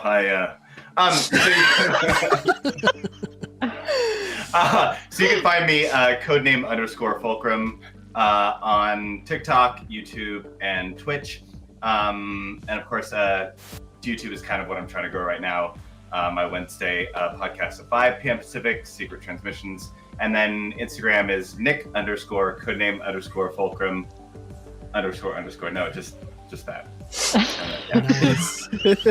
Now, unfortunately, I don't take applications for other dyads. You're going to have to dyad your way into it naturally, which is what... No, how do I naturally dyad? You would know if you do it. That's the only way to explain it. Yeah. When you know, you know. Like when we say the same word at the same time with zero... Constantly, on a regular basis, to where you're like, am I me? What is this? Existential crisis stuff. Choco, if you have anything else to say. Awesome episode, awesome guests. It doesn't feel like it's been a long episode. Thank you guys for sticking with us. Yeah, so we love it. We love you guys. Thank you. All right. Thank you to our guests. Thank you to Marianne and Beth for calling in. Thank you. Thank you. Thank you to Nick and Bucky for being a part of it. And thank you to everyone in the chat who is currently lurking. And everybody who is tuning in for Dyad in the Force, episode 114.